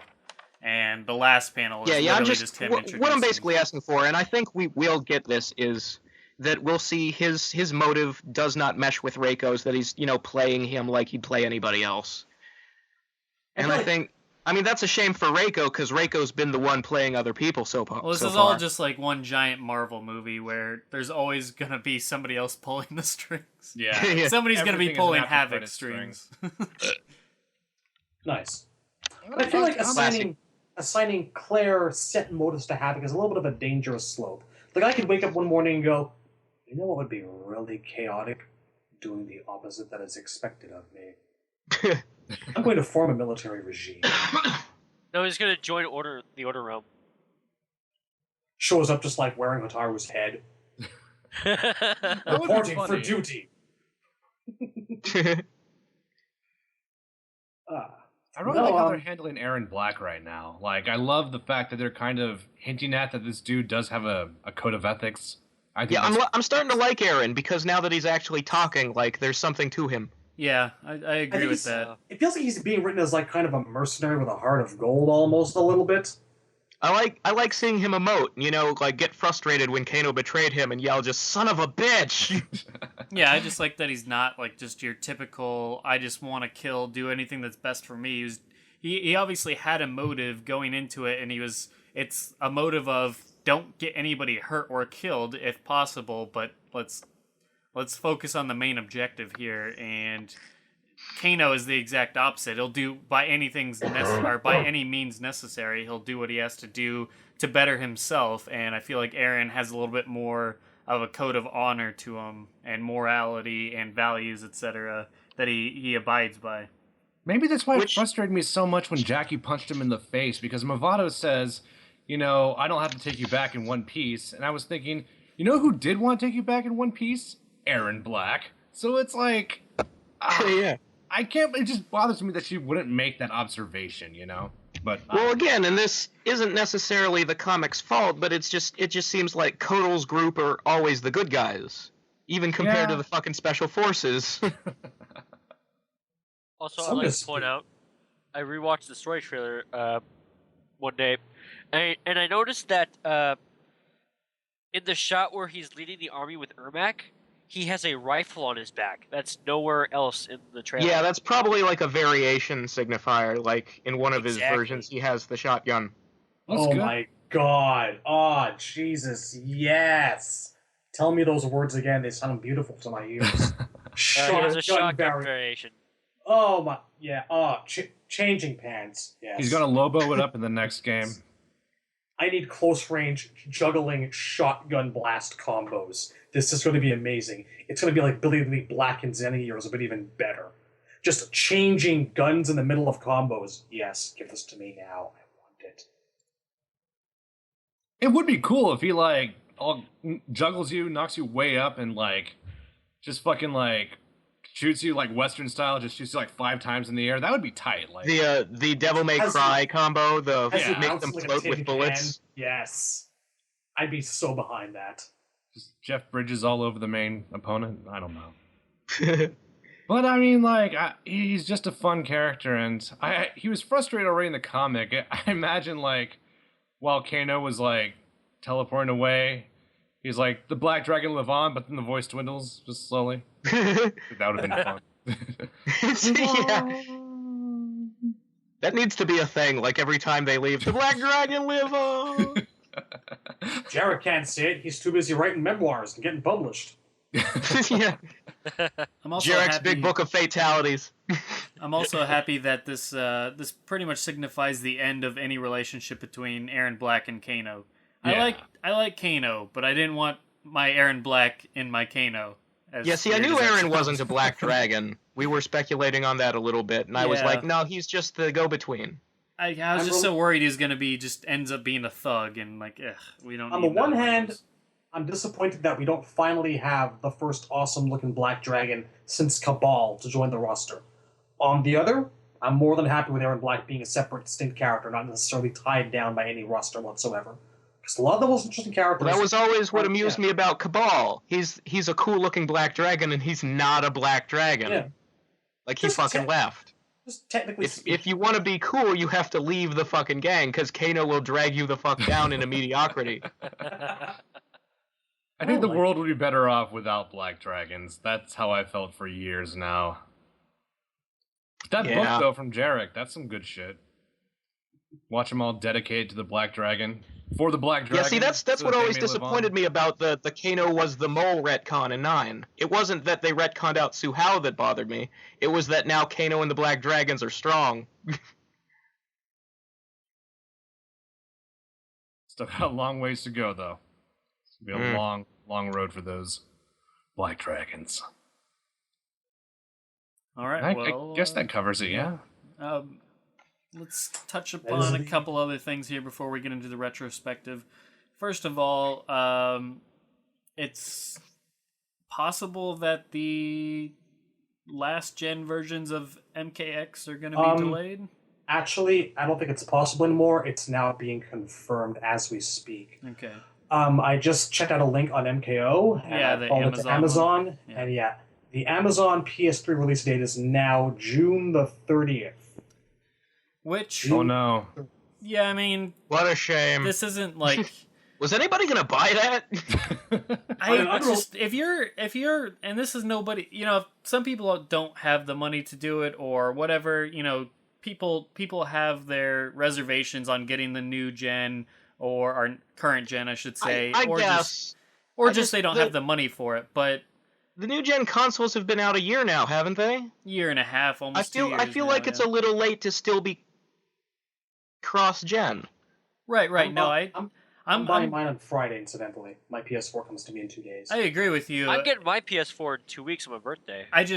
Nice. If I don't see how anybody could have been excited for the last gen versions of this, considering they haven't shown off anything, and also it's not even. It's third party. Like, well, I mean, there was nothing. There was nothing about it that was saying that was gonna. It's that not was giving, NRS making it. It's some other company taking NRS's the real game and downgrading it. Well, I mean, yeah, there was what was there to be excited for? Is what I'm trying to say. Is there was no screens, there was no videos, there was nothing to hype up what you're actually going to get. So how can you be that disappointed when you have nothing? You don't even know how good the game was actually going to be. It could be a complete pile of crap compared to what the current gen is. So I mean, yeah, I mean, like I said, I don't mean to sound like, well, you should just buy next gen. I mean, if you can't, you can't. That sucks. I feel for you, especially because this close to release, it's now looking like it's going to be delayed. But still, I mean, I feel like there was no game to latch onto at that point because they've literally shown absolutely nothing. Some people out there may be a bit new to this dig, but I've seen in my time plenty of decent backwards compatible. Plenty decent backports, and I've seen a very much larger share of shitty backports. But it is always, and I repeat, always a warning sign when A, you've got a different developer than the main working on a different port, and B, you see nothing. Because if you see nothing, that means they want you to see nothing, and that's... I'd start getting worried about these last-gen versions. When you see nothing, it makes me wonder if it's even in the works at all. Like, if they're waiting until after the game comes out to start building the downgrade version. It's a good marketing move, though, because the way I see it is if you're going to release photos of, like, the previous gen version, what if that's the first time someone sees the game? Or they don't even know there's a multi-platform, marketing for the game at all. Right, it gets very confusing and can hurt them, yeah, for sure. Yeah. I will say... Razor brings up a good point. It is possible, knowing that they want to work on this thing until the last possible second, that scheduling conflicts put them in a place where they're just not ready to start or just not ready to keep on until they've gone gold, so to speak. It's just that in the entire history of me as a gamer, I guess, I have never seen a backport turn out well, except for the Wii version of Ghostbusters, and that was because they completely reimagined the art style. Like the Xbox and PS3 versions of Ghostbusters looked like the models looked like the movie, and then the Wii version looked a little more like real Ghostbusters, like they went for a cartoony thing. And it was an interesting take. It's almost a different game at that point, and that's kind of a cool idea. From Well, what I guess they're- heard, Go on. I think the backport PS2 version of the Spider-Man 3 game was better than the next-gen version. It actually really was. Oh, that's Huh. good, because that's the version that I had before I got a PS3. You were lucky. Very lucky. Spider-Man 3 on PS2 was one of the first games I ever played for that console. I just went, Jesus fucking Christ, hell no. What a disappointment it was, especially coming after how awesome the Spidey 2 movie game was. Spider-Man 2 is still the best Spider-Man game ever made. Yes, it is. It's debatable whether it's Spider-Man 2 or Ultimate Spider-Man. yeah, Ultimate's pretty good too. Spidey 2 was larger, felt more liberating to swing around, I found. Yeah. Although Ultimate was a damn fine game too. Actually selling my copy currently. It's the Venom cover. Don't think I'll ever go back to playing it ever again. I had the Venom cover too. Nice. Really pissed me off how like the Venom mode that they wanted was just run around the city eating cops and don't do much of anything else. Yeah, Also, what? I kind of like thought that like maybe I'd unlock like a new move, because I remember like looking in the behind the scenes thing. He has like this tendril swirl attack that Carnage got. And I'm like, oh man, how do you get that? And I thought like maybe like you beat that mode, and no, it's just you do that until you die. You just basically had like a bunch of time trials and you had to eat people to keep your health up. That was it. It was fun, but there's not really much to it. Yeah, I find don't it- really feel a push to go back. I find it fascinating how we can get to certain subjects just by association. Like, it's Hey, like there is a long history of this show associating Spider-Man with Mortal Kombat, alright? It's like the 7 degrees of Kevin Bacon. Like, there's just always a way to get to any subject through Mortal Kombat somehow. I have It's a picture of amazing. Spider-Man fighting Reptile. It's real. I believe it. That'd be a I really want that nice to be a and agile- thing. That would be a really I want nice and agile MKX battle. tag team so that I can have a Reptile Spider-Man team. Well, that's 2 dead dreams there. Yeah. I don't know why they. I know we've been over Their this time is before, up. but Their time is never. It's so easy to do a tag team mode. It'd be so just take out all the assists. Take out the meter mechanics. Just have it be character swap. I don't know. Yeah, it was kind of weird how they just abandoned that after one game. Yeah, I'm alright with it since Smoke and Jade aren't in the game. Ooh, that burns.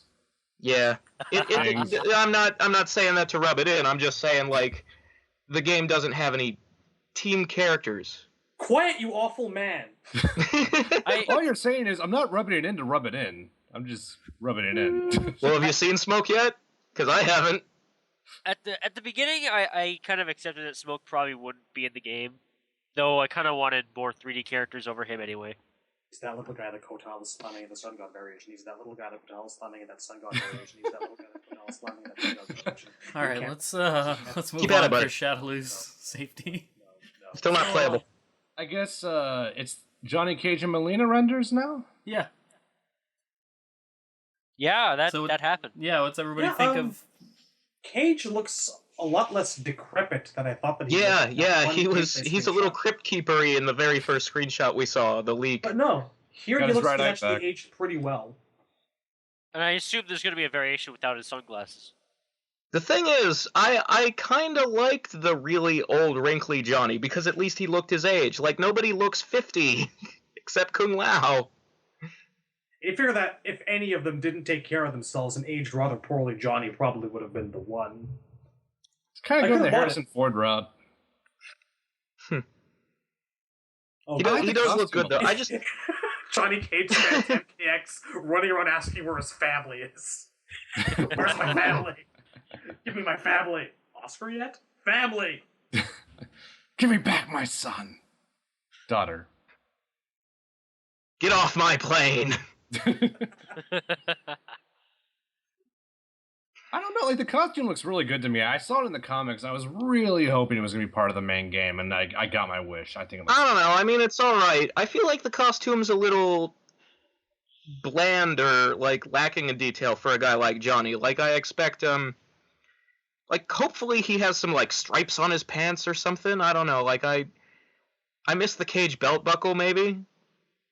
Yeah, Or he could have, like, a logo on that blue t-shirt. Some sort of, like... He's Johnny Cage, man. He's supposed to be showy. I guess the biggest difference is the previous costume compared to this one wasn't as cargo vest. And I guess that's a selling point for me. I like cargo vests. I don't really I don't have an arguing point for that. I do. It does make him look more military since apparently he's special forces now. Yeah. What the fuck is he even doing in that render? I don't know. So That's a good question. It looks like he's doing, like, the director thing, like framing a shot with his hands. Okay, that's fair. And I might be imagining things, but his temples do look actually a little bit grayer than the top of his head. So yeah, I think you've got your wish here, actually. Looking at it right now. Yes. It's something. I'd like to know where, what skin cream Sonya's been using. Girl is Maybe she's unchanged. It's funny, she's had work done and Johnny hasn't. I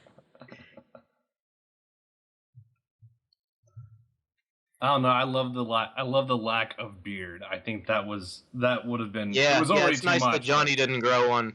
There's some things that are trademarks of characters, and one of Johnny's trademarks is his face. And I think that they made a very, very smart decision in not giving him an excess of facial hair. Like You say that, but he has a bearded legacy. Everybody had a beard in Legacy. I couldn't tell him, Stryker, and Raiden apart. Well, Legacy got a few things wrong. Let's put it mildly. At least Kenshi didn't have a beard.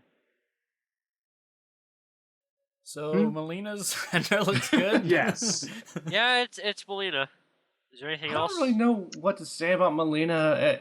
I'm waiting for that one image to change my mind. I will say that are these renders like in-game graphics, or are these really touched up? Well, they released actually the entire roster, I believe, that's been revealed thus far as renders or whatever the hell they are. Well, Kung Lao and Katana, I think. Well, no, the ones on that Amazon page where we see Johnny for the first time officially doesn't have Kung Lao, Katana, The kids. Takeda, Jackie, Kung Jin. Aaron Black. Yeah, man. Aaron hasn't officially been confirmed yet. Dude, he should have been fifth confirmed time before Johnny's the been comic. confirmed. Yeah, see, this is Johnny's official confirmation is the point, but like if you the little bios that come with those pictures and the fact that Kitana and Kung Lao aren't there, it's obvious that they're written in a way to avoid spoilers. Yeah. Because like Sub-Zero's bio stops in the middle of MK9. Like it just says Bihan died and Kuai Liang took the name, and that's kind of the end of it. Kuai Liang assumed the Sub-Zero mantle and went to Outworld to find his brother's killer. Once there, things happened. And nothing to do with robots. Nothing. Wait, what was that, Smoke Man? What were you saying? I forget. Something. Oh yeah. I was really hoping for that Aaron Black leak, but instead we get Johnny again. Well, we did get one sort of new thing in those bios. Ferrator actually have one now. Yeah. I mean, it doesn't really say anything we didn't already know. They're from Outworld. Whatever village or race they are of. Just theories that they mention. Yeah, it does mention they were either a Flesh Pits experiment where Shang bonded them together magically, or they're from a forgotten race that has like a telepathic bond. That's also gigantic either or. They call them a dual being, which is interesting. Because a lot of people up till now have been kind of taking it for granted that they're two people, you just fight as them together. But if they're actually kind of a symbiotic species like that, that makes them much more fascinating to me. I already love the both of them. Yeah, it's something. It'd be kind of cool if they do Noob Smoke again, but Noob is writing Smoke. You have a very strange Just want to definition. throw that out there. That's not. I want to throw that one If back it has at you. to happen. I'd just to see Noob and Smoke in this game, I'll take it. They need to have that should be one of the skins in the DLC pack. It's just a new Smoke skin for Ferrator. I think that they should be this endurance round. Like, why not?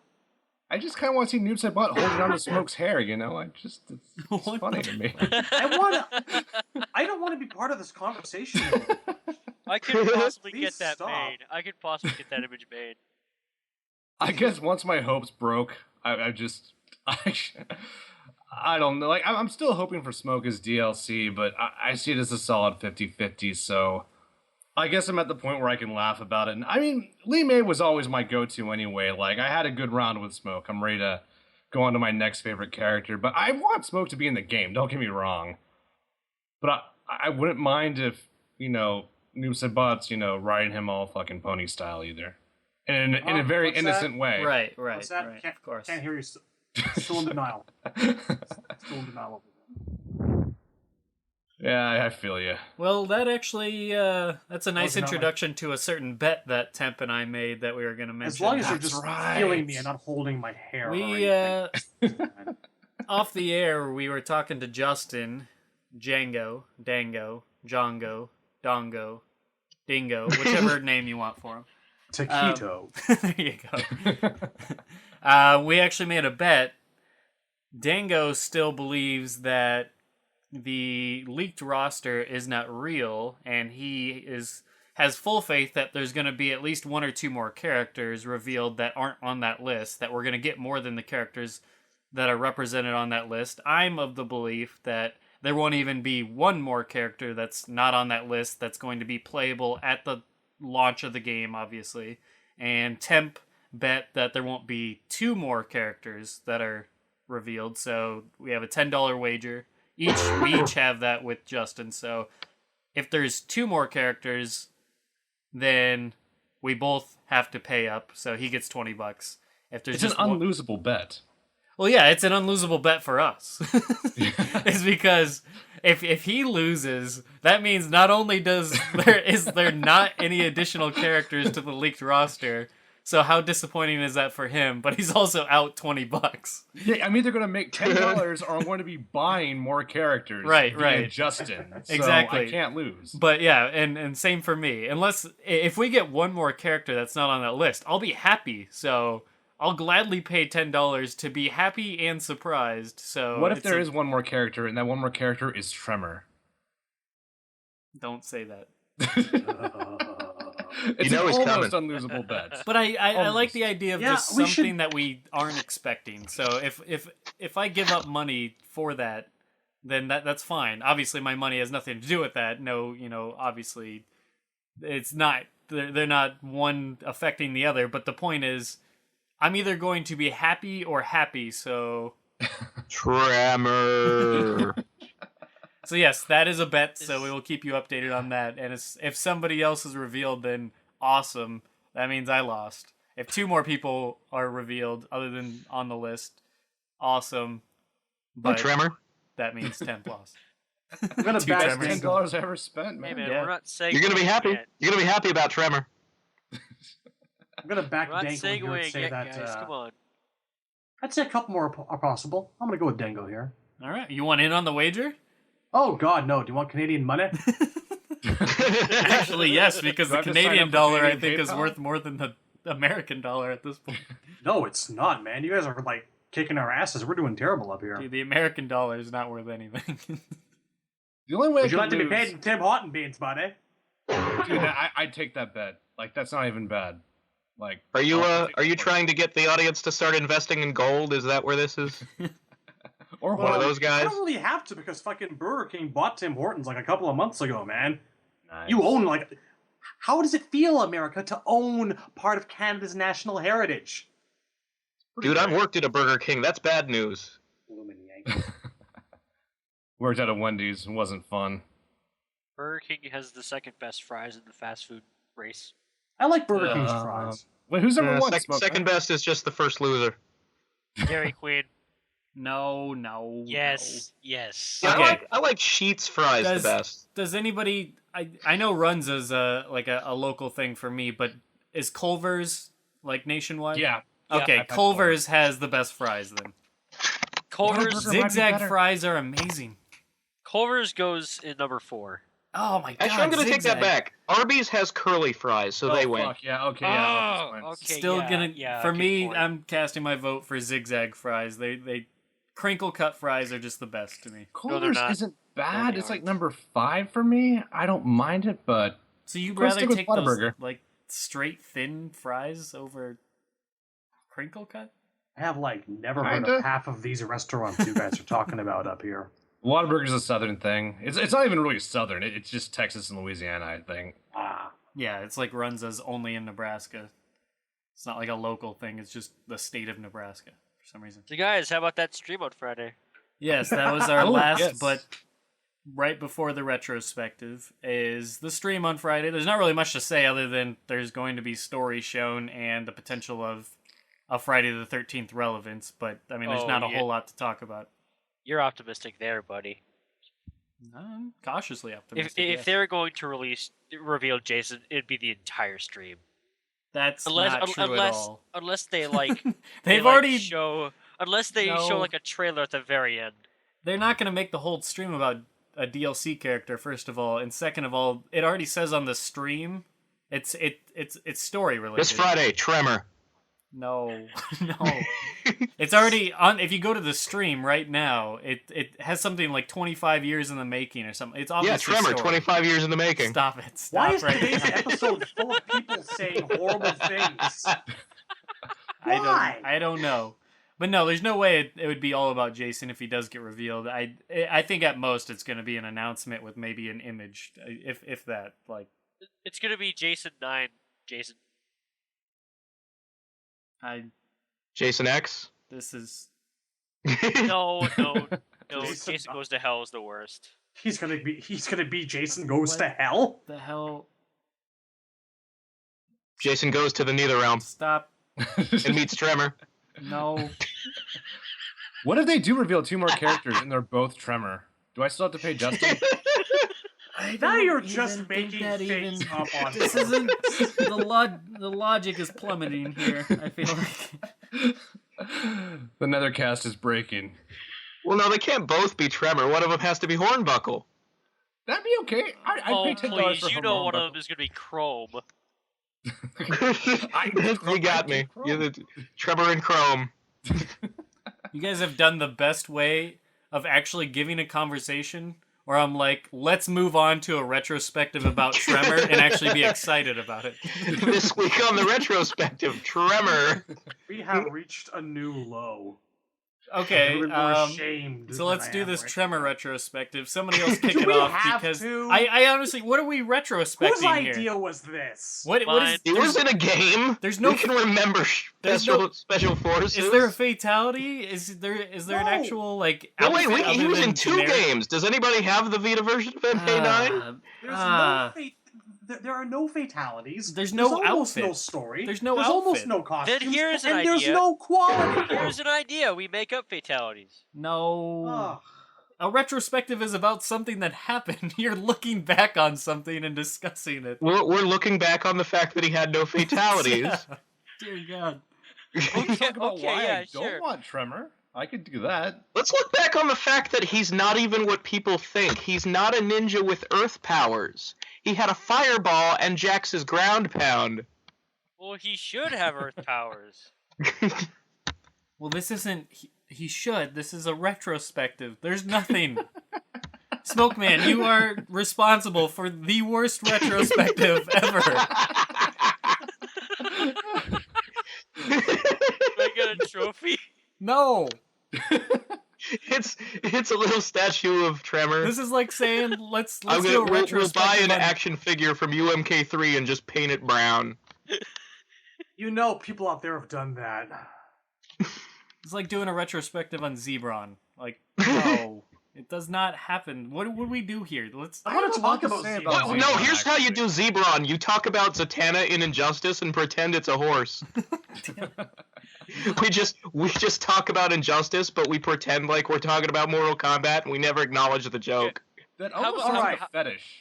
I propose that the person who decided that this was a wonderful idea kick us off with some real introspective Tremor retrospective. Okay, Raise how about my I pick a different eyebrows. character? No, now you expect us to do this on the fly? What the hell? We Yes. just We are no, committed to this Prepared now. for Tremor. no. You cannot. I have all this Tremor notes written down. This isn't a last We mentioned second. last week, a couple weeks ago, when Razor was dying of hatred over everything that MK9 did to Katana, I said specifically that I would do the same thing myself when Tremor was brought up as a subject. You want Tremor? All right, let's do this. Let's talk about the Brown Ninja. There's nothing to say, but I encourage you to try. First off, if you like Tremor, you're an idiot.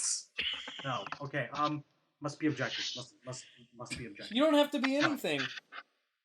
Okay, I'm gonna take you guys back here, and our viewing audience, and our listening audience, to 1996, and MK is being mocked in papers for having a cast that is halfway ninjas. Okay, I'm seeing these articles. Haha, look, it's Brickor, the Brick Ninja, Radon, the Radioactive Ninja, and I'm thinking, I want people to enjoy MK, not laugh at it. Except for, the silly MK3 fatalities. So, Chameleon's already a thing by this point, and I'm like, okay, I guess that's kind of interesting, I suppose. Already didn't really care for him, and already got thinking that the ninja costume and concept was just getting really, really fucking overplayed. This is before MK4 is out, and people are making fun of this.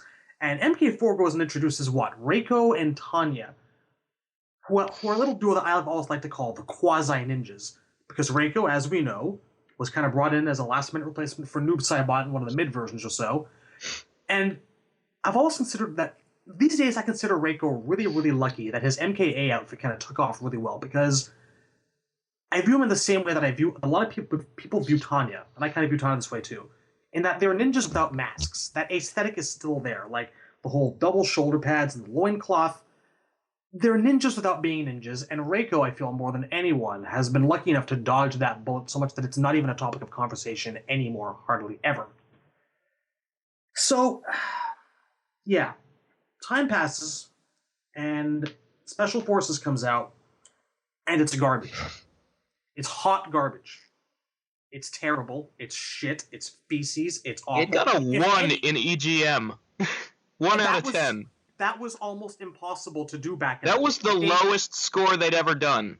Actually, I think Mortal Kombat Advance, which was like UMK3 but for the Game Boy Advance, got a 0. It got a 0. I still have that copy. So, but up until then, that's 2 MK games that have the lowest EGM score of all time. EGM does hate Mortal Kombat just as a rule of thumb, though. Well, now I feel like they had a warmer reception to it when Sushi X was a more frequent reviewer. I like that guy. He was cool. He was tight. But Shadowloo, go on. Yeah. So, let's see. Special Forces comes out. It's so fucking terrible. Tobias leaves midway through the whole procedure. And so begins the legend of Tremor. And, no matter how many years have passed since then, people, out of all things in that game, and I consider myself something of an expert at finding the light in dark places, I'm willing to go and give, shit characters a chance or 2 or 3. I mock and I laugh, but I even appreciate the fact that they tried to do Jarek right in Armageddon. I like that they tried to bring Kai back. You say that, but I don't believe you. I saw Jarek in Armageddon. I appreciate the fact that they tried to differentiate him from Kano and make him into something individual, even if they failed miserably at it. And they just made him look like a piece of crap. That's what I appreciate. I appreciate the aim and the intent. I liked the lasso. Yes, so did I. It was different. He could have been the cowboy before they invented Aaron Black. Mm-hmm. He's not, but he could have been. I don't think Jarek would be as cool of a cowboy as Aaron Black. No one. That's only because we've seen Jarek suck so much. Wild West. Anyhow, so, I even appreciated the fact that they redesigned Chameleon, both of them, from the ground up. And I always liked the female Chameleon, but for once I was like, male Chameleon actually looks pretty cool this time. And the fact that he had absolutely no story to speak of, apart from always being there, as much as we joke about that, that made me hate him all the more, because now it's the point where you're not even trying, because those characters are worthless. And that's how I feel about Tremor. People look back at Special Forces, and rather than trying to say, maybe, I don't know, take a look at Tazia, who had this nice, neat little teleport maneuver, and a couple of swords, and some unique little, Kirby diagonal fireballs, who brings up Tazia? Well, here's the thing about Taja versus Tremor.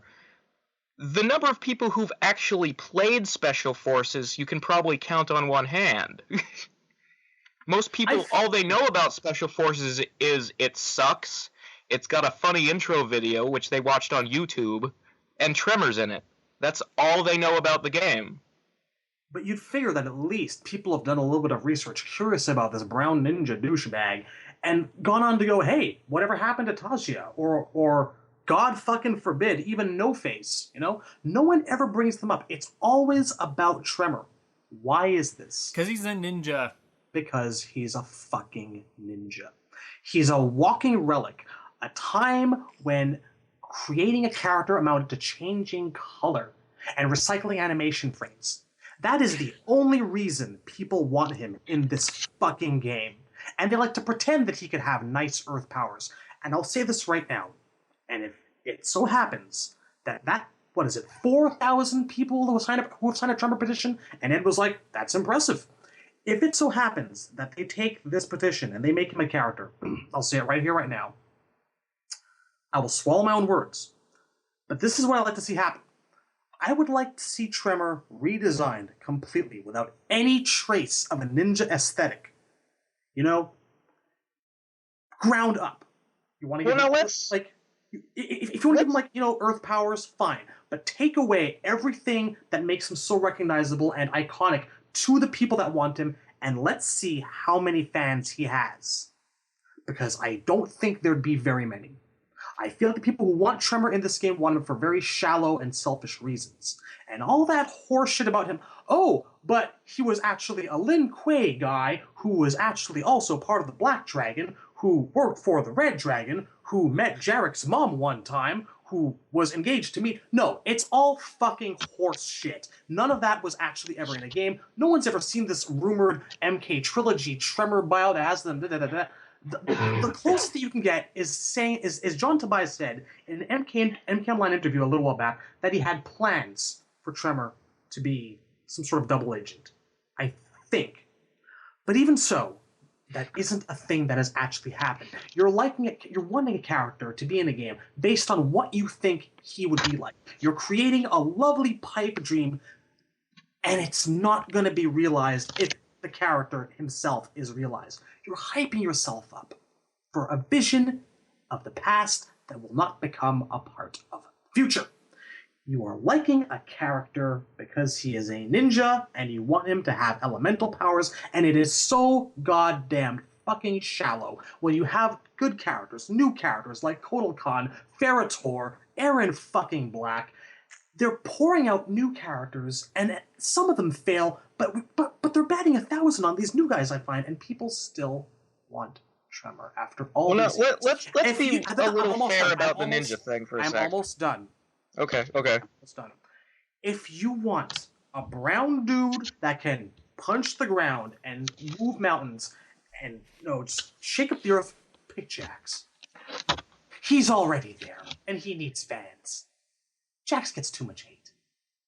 And like I said, I'm willing to give Tremor a chance if they can redesign him into something special. Wait a minute, did you say you want a brown dude that punches the ground and Jax already fulfills that role? I was making it funny, but I don't think anyone really got it for a couple of seconds. I knew where you were going with that. He is, in fact, a brown dude. He is. I know, it's just awkward. It's awkward because we're white. I know, if we had at least one black person on here, I'd feel a little bit better. I am not a racist. The NetherRealm does not hire. The Netherkast does not hire racists. Okay, but that's my stance on it, folks. It's not racist to call him brown, is it? I mean, that's his actual skin color. No, this is why I said it's because we're white people. So we second guess every statement that we make when it comes to referring to someone of African American descent. I even feel guilty saying African American, and it's not a racial slur in any way, shape, or form. Brown. You guys are a little too sensitive. Brown just sounds worse than black, though. Like brown. I don't know. I don't think we need to hold ourselves back and walk on eggshells out of fear that we'll be attacked by social justice warriors or something. I don't give a shit about it. I'm just pointing out the awkwardness. All right. But, I said brown and it it's wasn't meant it's as a lot better offensive. than If anyone else people out of there is color. offended, I apologize. Do we want to have the argument right now whether or not Jade is a black person? Jade She's is not black, African she's a Indian. Danian. I always thought she looked Middle Eastern. That was me. She has big lips in Deception. That's racist, maybe, Middle but Eastern I'll lips. say it.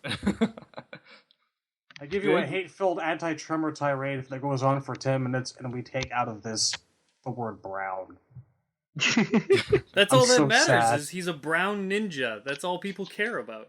See, it wasn't racist until you said that's all that matters. Now it's... God fucking... Well, I just wanted to say about the ninja thing, fucking Takeda's a ninja. He's a new character who's a ninja, and we don't mind him. The costume where he looks more like Scorpion clothing-wise looks better than the fucking weird Revengeance Raiden one. It's pronounced Ryan. Yeah, I know. I realized it as soon as I was saying it. Raiden is the guy with the hat. Raiden is the fucking Metal Gear Solid guy. No. I'm always going to see him as that guy from, what was it, Fatal Fury? The wrestler dude? Can we just move on from this abortion of a retrospective? The Razor, you said you were gonna say something after Shadaloo was done. What were you gonna say? I guess that's... Well, I was just gonna point out that you can introduce a new ninja without it being like a dumb palette swap thing, because obviously Takeda. That's fair, but just to clarify... The other when thing I was gonna say when I is... say ninja in that tirade, I specifically refer to the UMK3 multicolored black and brown in this scenario. Sure, but I don't think... I mean, we obviously, if they made him a character now, he's not gonna look like everybody else. I mean, Ermac doesn't even look like a ninja anymore. He looks like a mummy in a trench coat. I kind of missed the ninja, to be honest with you. I'm not digging the... They may have mummy gone a abs. little too far with the trench coats. One thing I Well, think we I'm can okay all with the agree trench coat. is that Yeah? Tremor is better than Chrome, because at least Tremor's a character. I don't know if I agree with that. No, they're the because- same thing. They're the same. They're just a concept that could be something. That's all they are. They're just a That's... ninja Well, I with mean, a different Tremor color. does have a backstory, sort of. I think the ex-Lin Kuei member thing is actually mentioned in Special Forces. But The thing I could about check, that but I always haven't bothered me, checked though, is nobody leaves the Lin Kuei, so how the fuck did Tremor get away? You know what? I'm going to devote more time and resources that are necessary to this. I'm going to go dig out my Special Forces manual right here, right now. Continue talking. No, let's The- just be done. Like this is. No, it Yeah. bothers me that, like, they made such a big deal about how anybody who ever leaves the Lin Kuei is hunted down and killed, and that was Sub-Zero's whole story in MK3. But these days, every fucking buddy can get away from the Lin Kuei. Cyrax ran away, Smoke and Sub-Zero both ran away, Tremor apparently successfully ran away. Obviously, you can survive running away from the Lin Kuei, which makes the whole nobody leaves the Lin Kuei thing meaningless. Tremor's just that badass. Yeah, dude.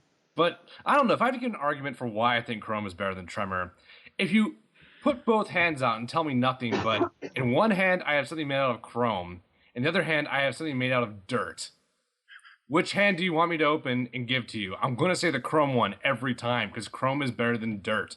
I'd Like go with soil. Yeah? I'd go with Chrome just based on the fact that it's a blank slate. I don't want to try and revive a character that's not even a real character. It's just a character from one of the Yes. I side want them to make games. Tremor a character just to get it over with and out of their fucking systems. We got that Like, with Put him in Scarlet, and we're one never game going to see that's her an actual again. fighting game, and then move the fuck on. Like, never bring him back. But at least he's been done. I hate that though, because we got that with Scarlet, and we all know she's never going to appear again. She's just there for the Yeah. nostalgia factor, and that sucks. Yeah, see, because that's what bugs me about Scarlet, that they're not bringing her back. like we Okay, shouldn't. so- That she was... I don't think they did a good job with Scarlet either. Like, I don't really... And Tremor's going to be the exact same role. Hornbuckle would be the exact same role. It's just stop with these. I feel like there's a better chance in this game for a new character to be somebody because of all the talking that's in this game. Like the fact that you have a different quote for every character you fight.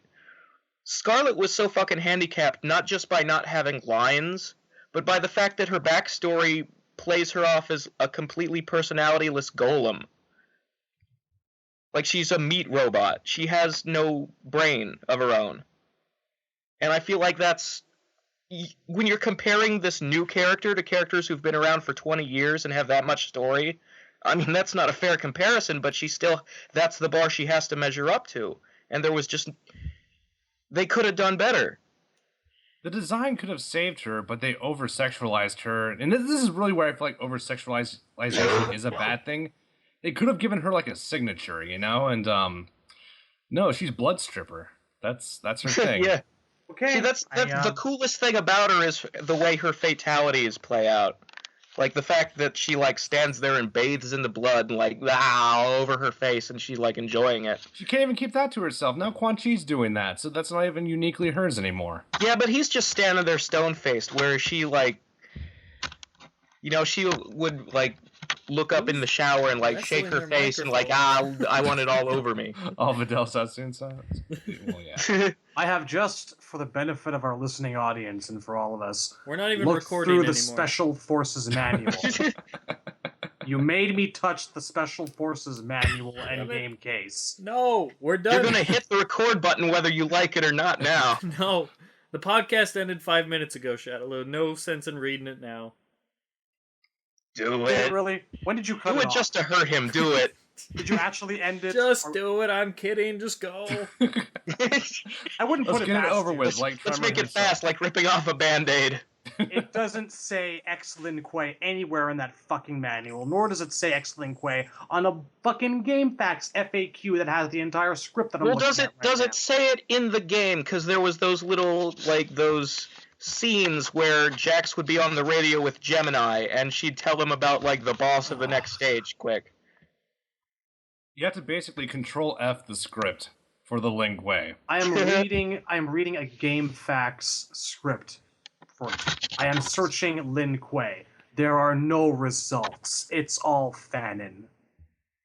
Alright. Did you put a space or a dash? My eyes. There is a space, it's not Spider-Man. So angry. Well, this was fun. You don't have to search for the whole phrase, you could just search for Lin. Or just I'm Kuei. closing the browser tab now. Just a little shortcut. Just remember, I hate him as he is and what people want him to be, not what they may be able to make him. They could easily turn him around. They've done it for shitty characters before. And if it happens, then glory be, sing praises, and so be it. I'll smile with the rest of you. I think Agnos might make them do it. You think? That influence of another, like, big golem character in KI? Not impossible. No, I think It if you're would be gonna copy a cool. KI character, copy Hisako. Definitely. Hot. All day. I say copy. We need more of the Ring / the Grudge wet chicks. Waifu. And that does it for the retrospective. Would you like to give us your perspective on Tremor, Cyborg? My honest perspective on Tremor is I don't care about him. Do I think there's potential to make him cool? Sure. Do I think that same potential's there for 98% of the roster? Sure. So is he really special? No. Would I choose him over several 3D era characters, Cyrax, Smoke, or other trilogy characters? No. And do I see him as a novelty act like you tried to convey and I was conveying with comparing him to Scarlet? I think he's definitely a novelty act. He'll only be there for this game, and I'd much rather that spot go to somebody that they're actually going to bring back and try and push for future games going on and give them an actual story. But, like I said... Yeah, here's the thing. With the limited number of DLC slots, like, he gets in and, say, Lee May or Havoc or Serena doesn't, that's not fair. It's just bullshit. No, it's just bullshit, but also... It's just stupid. I mean, 4,000 people sign a petition, so what? You mean to tell me that there's not more than that for a lot of the other characters, but just because they didn't have a petition... Most people aren't bothering with petitions. Because petitions are stupid. Everybody creates a petition every time something isn't the way they want it, and how many times are those passed over and nobody gives two shits about it or takes them seriously? So all of a sudden, 4,000 people, as if Okay. that's a large number, sign on to this Tremor one, and Ed This is Boon something. somewhat takes it seriously, it appears. This is something. Odorous Urungus. Do these words mean anything to you guys? Guar. Guar. I've been meaning to bring this up for the past couple of podcasts, but I've not been able to remember to do so. Now is a good time. For those who aren't aware, Guar is a seminal extreme metal band from the 90s, best known as being one of Beavis and Butthead's favorite things. All really gore and, overuse of special effects and blood everywhere and intestines and whatnot. Basically a hilarious metal gore show. That's all, and good fun. So the lead singer of the band, late last year, passed away, went under the stage name of Odorous Urungus. And there has been in the month since a online petition which hopes to get him as a guest character in MKX. The petition currently has 28,212 votes. Hold that Put that shit, into Tremor. perspective. If we're just going to talk about petitions for characters that can make money right now, Tremor ain't got shit on the lead singer. Doesn't of that Guar. dude's stage attire have like a big penis on it? It's got like a double Well, set I'm of sure balls. that one of them did. Yeah, the dude is like, you can't put him in a video game. It'd be MA rated. What the hell did I miss? Or I AO, left for whatever a few the... minutes. Who Well, is rubbing I'm their sure mic Guar- against their face? Just sounds like somebody's just scraggling it across their beard for like 10 hours. Yeah, there's a picture up here of him wielding a phallus up on stage, and it's actually pretty functional. But the point So is, I don't just think because you that- sign a yeah. petition doesn't mean you're going to buy the game and buy the character. Anybody can sign a petition because you don't have to actually put money Yeah, down. somebody just put that on like a Guar message board, and all the Guar fans signed it. They're not Mortal Kombat players, probably. They just Oh want god, to are see you their... talking about that yeah, one position? That one weird-looking dude? just... No, just... This is... I would take Odorous Urungus before I would take Tremor. Well, He's silly and over the top in that MK way. It would work. I'm so-and-so on Guar, but I like David Brockie a lot just as a voice in the music industry. I loved reading interviews with him. I loved his take on the Grammys. YouTube that if you haven't seen What it. happened to this retrospective? What the hell is going on? Exactly what you knew would happen. It evolved into metal gore I- porn penises. That is not what I This is the expected. future you chose. This is what happens whenever you bring up Tremor. Bad things. But I think we're good now. I think we reached But you will be happy when there's more characters than the leaked list. That's what you said. So get my $10. I can't wait for when I get the game, I put the disc in, and all the characters are Tremor. There's no way Tremor... 25 boxes of Tremor. There's no way Tremor makes initial roster. No way. Wait. Why is there a stream of urine leaking out of my PS4? What the... Thing itself? All right. Is it this flying? is... This Gotta is get the the end. bucket, dude. This is the end of the episode. This is further divulge. This I is just... spiraling. He needs to shut off the computer and cry himself to sleep right now, it's a guys. car wreck. It's a audio version of a car wreck. It would sound See, exactly the same. Shadowloo said that he would choke on his hate like I did when we were talking about Katana. I think it's clear that Cyborg is the one having the reaction. Because this is the worst. I don't I'm doing even pretty care well, about. as a matter of fact. This isn't even. I don't even care about I feel Tremor. good. This is the worst. There was nothing to retrospect. You feel Smokeman, I will like, never forgive you for this. You could have just told me no. Shadowloo feels like there's a weight off of him, like he's purged some evil from his body. Alright, let's... And it's gone into Cyborg. Did you notice how, in the Vita version, he approached Kano like Kano had this time in this continuity, left him in prison? Why do you think that was? Real Tremor talk. Because he hates No, Tremor as much as you. I don't even care. I don't even care. But you know, Shadowloo, when that Right. stream of urine does come out of your PS4, it's not going to be because Tremor's in the game. It's because Noops I Bought is going to be writing fucking Smoke Master Blaster style. This is the worst Netherkast ever. It really is. So what you're saying is Farah doesn't run Bartertown, Noob does. Exactly. Noob run Bartertown! just saying, Cyborg could have said no, pick someone else. But I'm not gonna do that. You had your could've. chance and you gave us nothing. I would have. Gave us nothing. I would have been totally okay with that and understood. It's your fault. No. Who is wrestling their microphone? I have a cat eating the microphone. No, stop it. Okay, we're ending the episode. I would say like us on Facebook and all that shit, but after this, I'm not even gonna go there. So this is the end of episode. Don't like us. Give us thumbs downs for doing a Tremor retrospective. We'll see you guys next week. This is episode 21. Thank you, Smoke Man, for coming on. Save your question till next time. Got for having something me. to ask Smoke Man real quick? No. That's okay? Yeah. Is that alright, Cyborg? Yeah. Smoke Man, who's your favorite character? Smoke. Okay, cool. Alright, next Smoke. question. No, wait, we gotta ask the question we always ask: human or Oh, of cyborg? course. Human. You've let me down, son. I do not care. Alright, You can't go against that hair, man. Oh, I can and I will. Oh well, you have a wrong opinion. Sorry.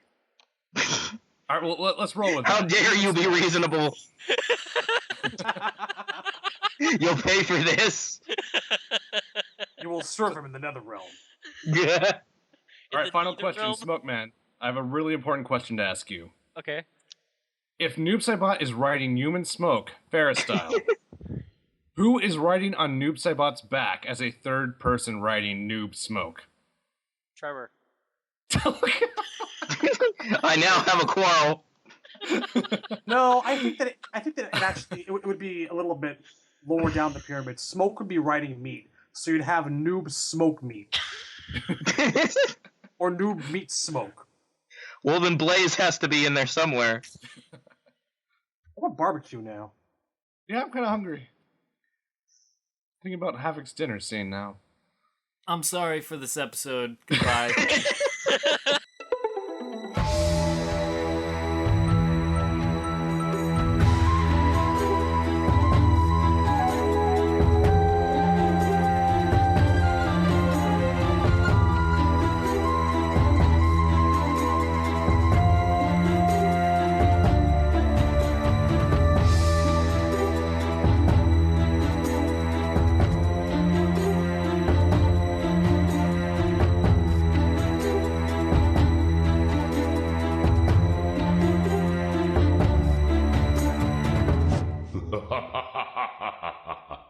That was pathetic.